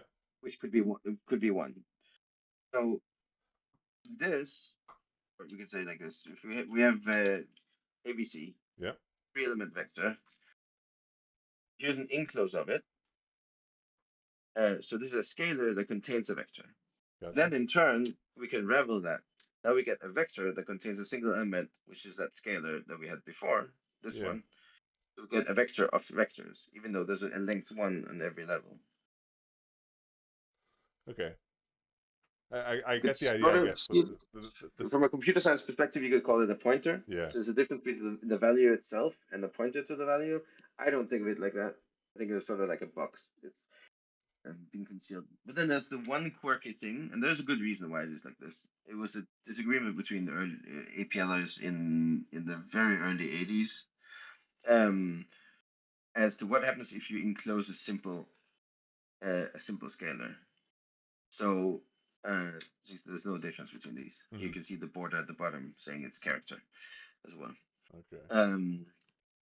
And it sort of has to be like that because of something you saw when you tried to combine things. So this is a capitalization reduction. Mm-hmm. And reduction is called reduction for good reason. It's not a fold. It reduces the rank. So this is a vector. It has rank 1. If we reduce, it must give a result that has rank 0. Which is a So, scalar. which is a scalar, right? So you can look at the shape and the length of the shape. That's the rank, right? So we can see it gives a scalar back. But it has to enclose it in order to, it has to combine all of these because it has to put the comma in between, and then it has to enclose it in order to give us a reasonable result. Yeah. Now, if we instead do this, right, same sort of thing. But now think about what would happen if we use plus instead. You'd So still get the enclosed sum of. so you'd have to have it. You get an enclosed sum, and that's really awkward. So to avoid that, they made a rule that if you have a simple scalar result, so obviously 1 plus 2 plus 3 plus 4, that's a simple scalar result. You get it back. Then enclosure doesn't do anything. Okay. So we get the same. So we just get the number, and it see. doesn't matter the amount of enclosure we do. So that's called the floating array model. I see. Okay. EQN doesn't do that. It has the same issue. Right, where you have to.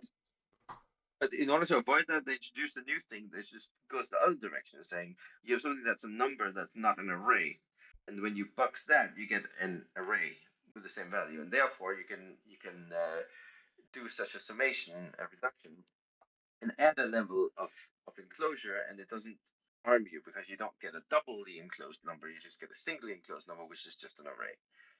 And I find that a bit ugly. A function of an array that has values that are not arrays. In J, they went the other direction. They say, well, slash is just not reduce; it's just insert, and whatever happens, happens. Oh, okay. So it's different per glyph or ASCII that they use. Is that how you're saying? Yeah. I mean, it's the same. It's the same glyph in J and the APL. Oh no, sorry for the function, like the thing they're using. You say whatever happens, happens. Yeah. So whatever. Yeah. So exactly, it will just insert it. If it's plus, it just gets inserted, and you get a scalar back. Yeah. But if it's some other function, then you might get a vector back. So if you use like a catenation reduction in J or this something equivalent, then you get what you get. It might not be a scalar, or it will be a vector in most cases. Yeah. Okay. And so that's sort of in a way less predictable and more predictable. It's consistent in one way, but less consistent in another way. And it certainly doesn't work with the word reduce. It's not reduce anymore. It's insert. And sometimes that's useful. I find that in J, I need to spend more effort sort of dealing with that sort of thing. It's more housekeeping with the structure of the result. You mean when you're using J, you you do more Yeah, housekeeping. I see. if I mean it's very rare. I'm not good at it, and maybe the people who are expert J people they don't feel this so much. But I feel like I have to think about what is it going to do with my structure and when I do these things. Whereas an APL seems more uh Yeah, I see what you're saying. Like it's a more consistent at a and glance or something. You just know exactly what reduce is going to give you back. yeah, and in BQN I feel it sort of lulls me into the feeling like an APL that I don't have to worry so much about it. But actually, it's more like J that I do have to worry about it. It's just cleverly constructed so that in the common cases it doesn't bite me, but it will eventually if I do complicated stuff. Hmm. Because it actually does do like strict enclosures of things. The first level is hidden. Um, so but that's why these things work the way they work with enclosures, and that's why you get interesting things like this. That's why you have to be careful with a shape that can easily end up with strange things that are not what you want. So even if we were to do like shape of each here, and then we try to cut, oh no, we need to join them. Right, we're right back at it's a scalar again. The enclosure of these trees, Yeah, and we no amount of doing this will get rid of that yeah, that structure. sounds familiar.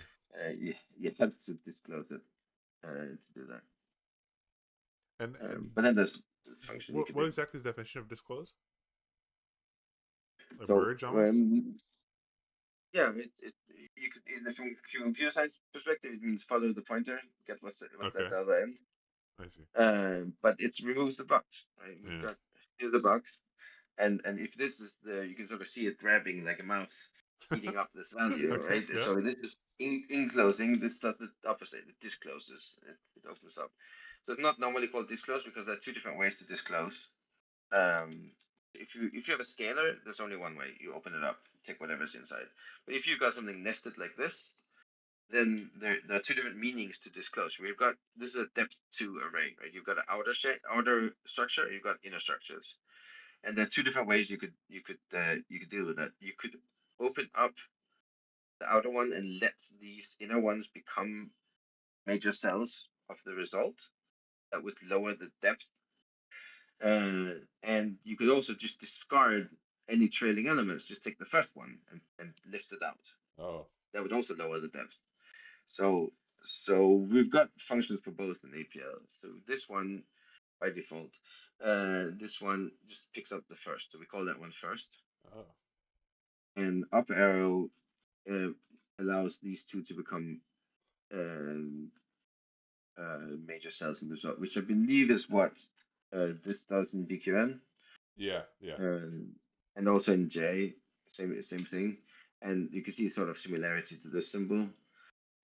This is actually a difference between various APLs. So in IBM's APL, these two symbols are swapped, and that's because it wasn't clear in the early days of specification. They only specified what this would do on a scalar, but not what it would do on a multi-element I see.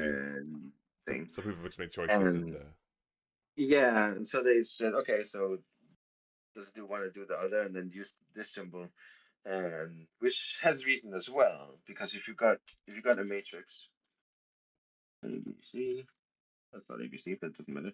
that's enough.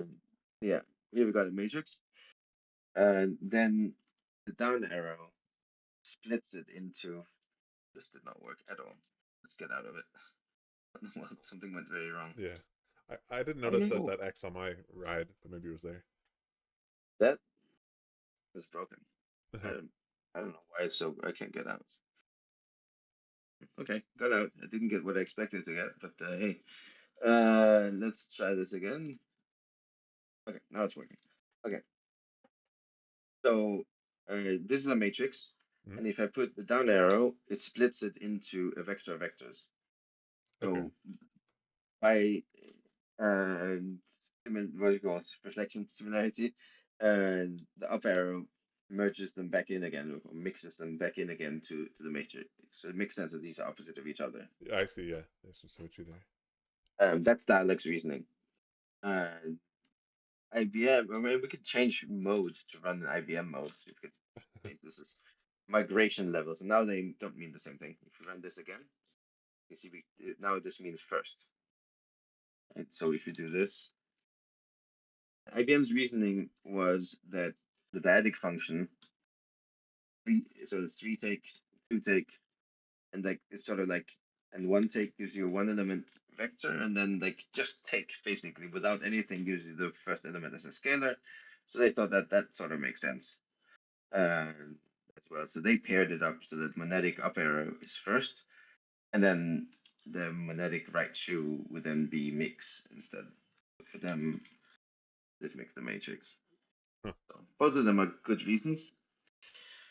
I personally prefer the dialog one, but maybe, yeah. I've tried both. I grew up with the IBM convention, and now I'm using the dialog convention, and I personally prefer the dialog convention because there is a left argument here that that is the same thing as the first. You could just use 0 to get the 0. first. But there is no such thing with first for left argument to take, because the take will always give you a vector or vector. Right? One take on ABC gives you a 1 element vector. It Yeah. doesn't give Oh, you I a see. scalar. Right? So it makes more sense like this. And I like the symmetry with the mix and split as well. And it's also easy to remember that this makes the rank go down, and this makes the rank go up. Oh, yeah, that is nice. If it can, if this. So Is there a reason for a new user like me to use migration level non-default? Like, no, okay, no, I don't no, think so. no purpose. There's one piece of functionality that is not available in migration level 1, which is the default these days. But it's not for migration level 3. You don't get it there either. There's one piece of functionality in migration level 0, which is like old dialog style, way back. And that's the type. But there's an easy way to get it otherwise. So let's say you have some text, got some numbers, and some freestanding numbers, and maybe even a null, which is also a thing. And you want to identify the types, right? And you had that issue actually, that when you're trying to parse things and you got characters, not numbers, and you're using 1+ to detect the type, Exactly, yeah. Ad hoc. sideways. Yeah. But that wouldn't work here, right? This will give me an error because you can't add 1 to all of these. Yeah. You can only add it to some of them. But it doesn't mean that it's not numbers. Some of them are numbers. But so what you can do is you can abuse, whatever you want to call it, the prototype system. Okay. That empty arrays remember their type. Oh, I see. Okay. So, but only type, not value. So if you make this a scalar, and then we reshape it to length 0. So notice this: it now got an indicator that there is an axis, but it's the length 0 axis, and that means it's a vector. It's nested. The only one and only element which it does not have, right? It doesn't have It any doesn't. elements because it's empty. I see. Is this element, right? Yeah. Which preserves all the structure and typing from up here, but not the values. So all characters became spaces, all numbers became zeros, and then the null stayed a null. And now, if we get the first element from that, that's that element that's inside there. Yeah. But it has been cleaned out for data. It got anonymized, if you want. So this is real data, nothing empty here. But it's 3 spaces, 3 zeros, a 0, and a null. And these 4 characters here used to exist as a single glyph. So if we change the migration level to 0, don't do this, but you can, then the monadic epsilon is the type primitive. Okay. But that has been replaced. Well, actually, with how does that tell me the type? How do I detect which type this is now? Well, now you can compare it to zeros and spaces and nulls. These are the types, the prototypes, right? So if you want to know where are all my characters compared to space, Oh, I see. Okay. So where are all my numbers? They're here, and where are all my nulls? They're here. Okay, I understand now. In that structure. So that's the type or prototype, if you want. But since there's an easy way to spell it, it's not really critical to have a primitive for it, and it's very rarely needed, but occasionally nice to have. Like something I might do is I might write a utility function that takes the left argument, which is some parameters for things, and sometimes I'll use types to tell me what it is. So like let's say you want a name and some width. I might say, okay, any number in the left argument, that I extract that and I use that as a width, and any characters in the left argument, extract that and use it as the title or something. So then it doesn't matter which order you specify. I see, because it's a Left string. argument, You'll know that right? it's Because I'll just extract out the parse. So then the user doesn't have to remember the argument order and can figure it out. Yeah. Is it a bit funky to do like that? Maybe. Yeah. It's sort of convenient. Well, I use it occasionally. I think that lines up with your numbers example earlier with the cache, being Yeah, so making it convenient. Exactly, yeah, the convenient API versus. I'd rather write a complicated utility function that makes it easy to use than having a simpler utility function where I have to remember the exact order of the arguments and the types and the things that I use spell and so on. There's this different disagreement between APLers. Some say like keep things lean, expect the user to use the functions the correct way. Others say let's make them all singing, all dancing. It doesn't matter how you give it the argument. Is it a vector of vectors? Is it a Newland separated single vector? Is it a matrix? Is it a namespace that contains something called text? And so on. All these things should just work. It's different philosophies. But occasionally you might want to detect the type. But most often it's just a single argument. So most often I want to find out, did the user supply me with a text or with a number? So what I'll do is I'll compress down the right argument to a length 0. So here we can see it's a vector, 2 elements. Yeah. Each element is itself a 0 element vector. The first one is a character, the second one is numeric. You can both see it in the type down here and actual prototypical element that it's showing you. And then I can compare. I can just let's compare that to the empty string. And we can see the first one was a string and the second one was numeric. Okay, yeah. Like I say, if it's a string, then we say string. Otherwise, it's a number. I mean, this is not correct because it could be other things as well. Yeah, but lightweight checks like this, I tend to use. I see. Things like this. What does compress do again? How does that work? Broad strokes. Oh, so the compressed. Well, you had it before with the hello world. Remember? Hello world. Where we said, is it a member of what A? And we got the mask, right? And then we could take this and use compress on that. So it applies the bitmap to select elements. Yeah. But then yours up there has like the horizontal bar through it. What is? Oh, that's just me being used to write. So APL has, as opposed to BQN and J, has both first and last access versions of certain primitives. So here is a character matrix, and actually let's make it 4x4 for ease. And I can say I want these columns or these rows. Oh, okay. And you can also do it any axis in between, but those are the most common ones, and we have shortcuts for those. And the same thing goes for summation. So if you do like some numbers, so then we can sum them horizontally and sum them vertically. I see. And sorry, you said that's first and last or first and second dimensions? It's actually first and last. So this one is first axis and this is last axis. I see. For middle axis, you can always use the rank operator. And so you can write like this and say which rank do I want it to operate on. I want to work on rank 1. Yeah. That's the same thing as last axis. And even rank 0, but that doesn't do anything for plus, of course. Yeah. And it all ties together with each other. With each other? How do you mean? Good for. I mean, they're all families like this. So you got. Oh, I see. Yeah. Rotate and reverse last axis, and this is rotate reverse first axis. Yeah, I see. Yeah, okay. Yeah, they're not too far. Just like we got this and this, and you can see the when it has a middle bar like that, it's first axis. Okay, so you get over time you can build up a little intuition. There's this left axis, and we concatenate last axis, concatenate first axis, Neat. Okay. which is really useful. So if we go back to this one, so let's say I can put a frame above it, and I can put to the left of the it. left. Nice. Okay. This, right.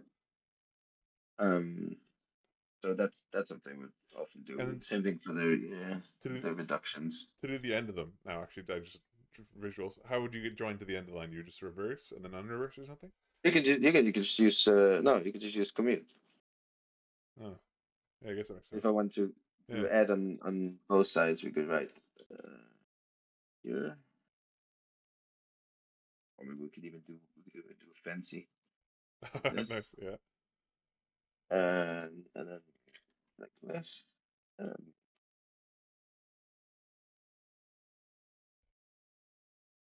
Nice. And now just demands now having the corners, and then you're all set. yes. I mean, there are better ways to do it than this. Yeah. And there's a utility function. I think there's a thing called bugs in the defense workspace. CY? What is CY do? CY copy. I don't know why they spell it like that. Okay. So what I noticed is that in the old days, almost all old system names like this have exactly 2 letters in their name. It wasn't, I think, a hardware or software restriction in any way. I think they just liked having 2-letter names for everything. So that's how we have things like Quad.io, Quad.ml, Quad.cy, Quad.ex. Yeah. And they all used Quad SE for session. And I don't know why. Quad FX for fixed. Why not FIX? Yeah. I don't know. It just seems like that. Then later they started writing longer names. Well, if they're all working on like the terminals or whatever, the. Yeah, maybe it was that. But they could have used shorter names too when there weren't any. Nobody used any short names until much later. Just like single letter names. And so we got Quad A, Quad D, Quad S, Quad R. I don't know. That's just a fun quirk. Yeah. Now, why did they call copy CY and not CP? I'm not sure. Yeah. I really don't know. Unix didn't have a big. I don't know. I mean, yeah, Unix is called CP, right? Yeah. So I don't know. They just first and last letter. I don't know. Well, yeah. So I think you can FX, do this. FX and but EX isn't expunge or whatever isn't last. No, it's not. So I really don't know. We should turn boxing off here, so it looks funny. Nice, yeah. And I don't remember. Can it do? Yeah, I think you can give it like a left argument that tells it what did you want. I think so. I think you can do like. Oh, I don't even know what this means. Is that like the splits or whatever? After the 0th and the first. I guess so. It has. I mean, there's documentation for it because it's a header, I guess. But I think there's a way to like make it use like ASCII characters instead. See the characters are there. Yeah. So I'm not sure what. Well, now as an experienced pro APLer, so when I see this, my eyes kind of like glaze over because it's scary to see all the box definition there. Sorry, the inline. Oh, this is this. Yeah, but for you, this is more legible. Like this is like a. Yeah, this is perfect. This isn't complicated. Some of the display code is complicated. Some of this I have to think a little bit. This first line, which is long and like that reads for me very easily. Okay. But like if you have like a function like this in Python, for example, one line is like one statement or one like expression of thought or whatever. Whereas but here it's both the APL, so it's very dense, and it's multiple statements in a single line. So this is very dense code. Yeah. I don't write my code like this. But I guess what I'm asking is you can't just scan your eyes off it like quickly, and you have to actually read and parse each line. It doesn't matter because sure, okay, so maybe you can parse it, quickly scan your eyes over it in Python, but you'll be reading page after page. Oh, exactly. After page I'm not trying to say one over the other. I'm just saying like my eyes trying to scan through it, but that doesn't work. Yeah. Here we can see the entire thing. Yeah. If you want to write a function that can do everything this one can do, No, then for in sure, Python for it sure. will probably take a lot of space. But not everything is as simple. Like down here, Mhm. this is clear enough. This is fine. I think no, most of this is not complicated. It's just taking step by step of doing things. It's got good comments even. This is not hard. However, if we go, there are other code that is way complicated. So if we take the disp function, which is that's actually the function that does the output. Okay. Even the boxed output and other things is actually APL code that's generating the output. So you can do a callback. When the interpreter wants to print something, we can do a callback and we can tell it to do something else. I can Oh, show that in nice. a moment. That you probably wind down a bit. This code is way complicated. It might look cleaner and shorter than the other code, Yeah, like shorter lines. There's a bit more code.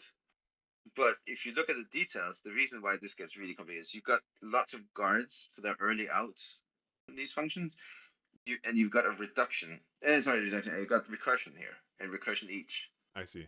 Okay, so this is a recursion function with multiple ways out from the recursion. Yeah, so it'd be really hard to Then I follow. can just at a glance think what does it do, right? That's not obvious what it does. And then so it sets up all these functions, many of which are self-recursive, self-multiple recursive. Um, and but it's doing similar things. We can see some of it being the same. Um, Iteration things going on. Inner functions are very of various sorts that are being applied. Lots and lots of levels of eaches and early outs and so on. Yeah, And eventually, it just calls a single function, but it actually then everything above just gets called. gets pulled in over there. Look at this thing. This is some of the most complicated. So what is happening here is we take this is an operator. Mm-hmm. Because a double alpha Uh, there.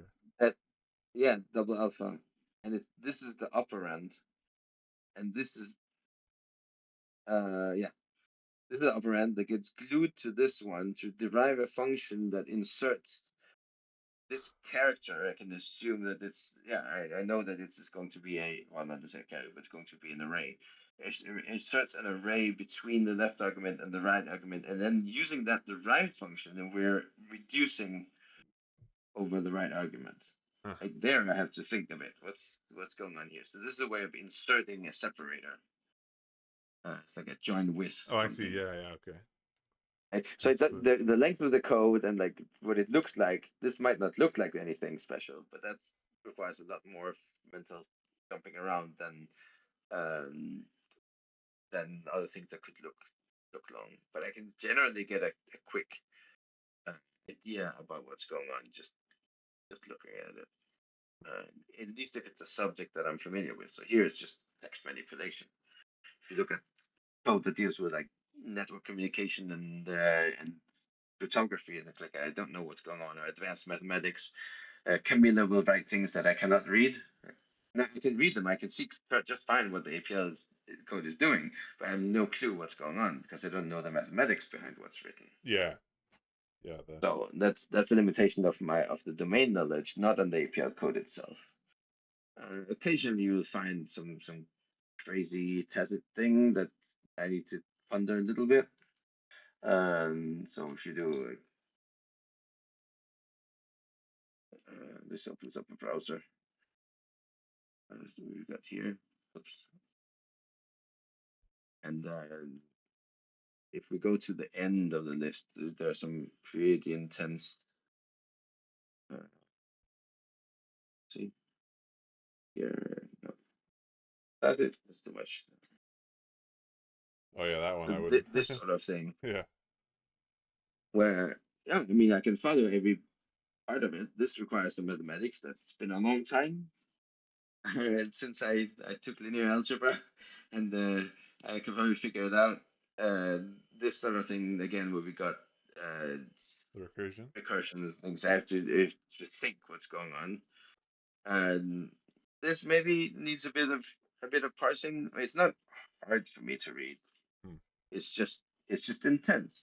but it would be a lot of code in other languages. Yeah. And it's not hard for me to split this up into the constituent functions that that it's made of. Like this. Yeah. So you're able to parse it or chunk it, I guess, Yeah, relatively I easily. see that. I see that right away, and the syntax coloring actually helps here. You can see which are the two modifiers, right? The dyadic operators that bind things together, and I know this binds to the left. So you can see that the tokenizer is getting it wrong. It thinks that we've got the shape of the shape, but it's not actually. Oh. You will reconsider at runtime. So I think that comes with just experience. Yeah, must for sure. You use it enough, and if you use Tacit enough, you get used to that. If you don't use Tacit, you don't get used to it. So for a lot of older, or not necessarily older, but like APL people who used APL for a long time, and they started back when you couldn't do as much Tacit, then that's not something they're used to. And I think you have that everywhere. If you have people writing Haskell in points-free style, that's incomprehensible to people who don't use points-free style until they get used to it. And you can do that in many languages. You could write functional code in JavaScript too. Maybe people don't, but they could do it in Python as well. Yeah. And the code starts looking really weird for other people. Yeah, of course, it's very Yeah. very different than one. And you heard about Arthur Whitney style? Yeah, yeah. I've read a couple I tried to read a couple blog posts breaking down the J in Cannabulon or whatever it was. Yeah. Yeah. Yeah. Yeah, but it's not. I mean, you can do it in any language really. So actually, the online form of APLCart Uh huh. is entirely JavaScript. And, you could argue that it's written in Arthur Whitney JavaScript as well. Yeah, I think I've seen Right. this. Yeah. See, and people who normally write JavaScript, they look at this and they go, "What language is that?" No, it's JavaScript. It's Exactly. like, no, it's not. Wait, what are you doing? Okay, you can't Yeah. do that. But for me, in non-APL languages, this style is natural to me. Mm-hmm. I don't have a problem really reading it. Because for me, going in and spending time reading and navigating a single statement is perfectly natural. Yeah. That's what I do in APL as well. And this gives me a density that of concepts on the page that is comfortable, close to comfortable. In APL, I will write much more array code. So this is the front end code for APLCart in JavaScript. And we have something similar in APL that I can open up because we have this user command here that I've written in APL. So it is, and you can go look at it. It's all there.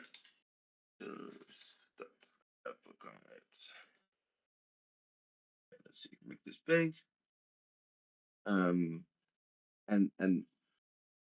this code, a lot less code necessary. But this is the code that that does the filtering and checking and so on with some regex. And there's very little happening on every line. Mm-hmm. If you go and look at more of the code that's behind it, this is fetching it from a line. You can see that many of my lines contain like variable, assignment, single function, Yeah. variable. Right? Well, If 0 is different from this variable, that's how I tend to write my APL code. That it's really, really sparse. yeah.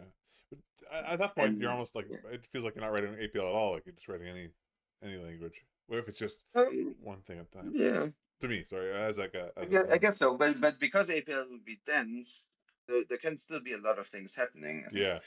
I think this is a code base that I'm really happy about. okay. And I mean, there's stuff happening. And that here you see it. There's a lot of APL, like there are APL primitives. There are dense parts, Yeah. but still, there's not a whole lot happening every line. And that means that between my sort of Arthur Whitney style of JavaScript and my airy style of APL, the overall density is maybe about the same of how much is happening. I see what you're That's the saying. Yeah. density that I'm comfortable with. So if the language is not dense, then I have to take extreme actions to make it dense. if the language is dense, then I can write airy code, and it will have the same sort of density. Yeah, it's the same amount of ideas per screen. Basically, it just looks a lot denser when Yeah, it's or something wider like when that. it's. Yeah. Oh, yeah, I wouldn't normally use a font size this big either, but yeah, not much smaller than that. So nice and comfortable and readable, and yeah. I'm basically blind. It feels Sort like, of so I gotta zoom in all the way. So yeah, that could do, and screen size and screen qualities and eyesight, it all comes into play. You want a good contrast. But yeah, I used to commute through London. Okay. I would travel on the metro trains there, the tube. Yeah. And I had a fairly small laptop. I think it was like a 14-inch screen, something like that. And I was able to do productive work during a rush hour standing in those trains. I didn't have to do much to keep my balance because it was jam packed between all the other travelers. So they make sure to keep my balance for me. I could balance my laptop on one hand, and then I can use the other hand to type, because I don't need like touch typing and with two hands for APL. It's one, every symbol is a whole thing. So I just one symbol at a time, and that could actually be productive. Oh, that's fun. Like that. That wouldn't be possible in other languages where you need a lot more screen estate and a lot more keyboarding to Yeah. do it. Yeah, a lot more tabbing to autocomplete names and stuff. Yeah. Okay. I think we should Yeah. round off. And you got some pointers to how you can use the IDEs and how we can solve this problem in a sort of straightforward manner. And yeah, experience, bit of handholding. Don't be afraid to ask questions. You can always reach out to me or to other people as well. It's like, if something feels like this is too awkward, it's probably because there's a better way to do it. Well, I think building out that intuition will be part of the challenge. Is figuring out what is too awkward, what is just hitting the wall of learning. Yes, that's true. But I mean, you can see something you're struggling. Like, but I just want the digits, right? Yeah, Yeah, that's that's true. that's the easy way to do it. And like, why is this not? Um, why do I need to do all these contortions with the eaches with the right? It seems to be enclosed. You realize it's enclosed, but what do you do about it? Those kind of things. Exactly. There are easy ways out. List is your friend, and that's what this monetic form is called. So even if you end up with having odd things like this, it will just destroy all structure. Right. Okay. Yeah. If you had that one, that would have helped you with the display forms, the ID, where's the ID, the behaving the way it does. Like there are ways to make it behave. Fine. Well, yeah. Thanks a lot. This is great. I learned a lot, and I'm gonna see if I can get a little further. Yeah. Good luck with it. It's been fun. Thank you for putting that out there, right? You could have said no, this is too embarrassing, like let me not publish that video, but you putting that video out there and saying like, okay, this is my experience. That there will be changes. We are going to make changes because of your video, and making things more welcoming. We want to have a welcome message how to get you started. We want to have a website that guides you to things, and we want to make some default settings that are more reasonable for people coming in new. So really, thank you so much from behalf of the whole company for making that. Really appreciate it. Yeah, no problem. My pleasure. Thanks for being so open to helping newbies like me. Right. Take care. All right. Have a good one.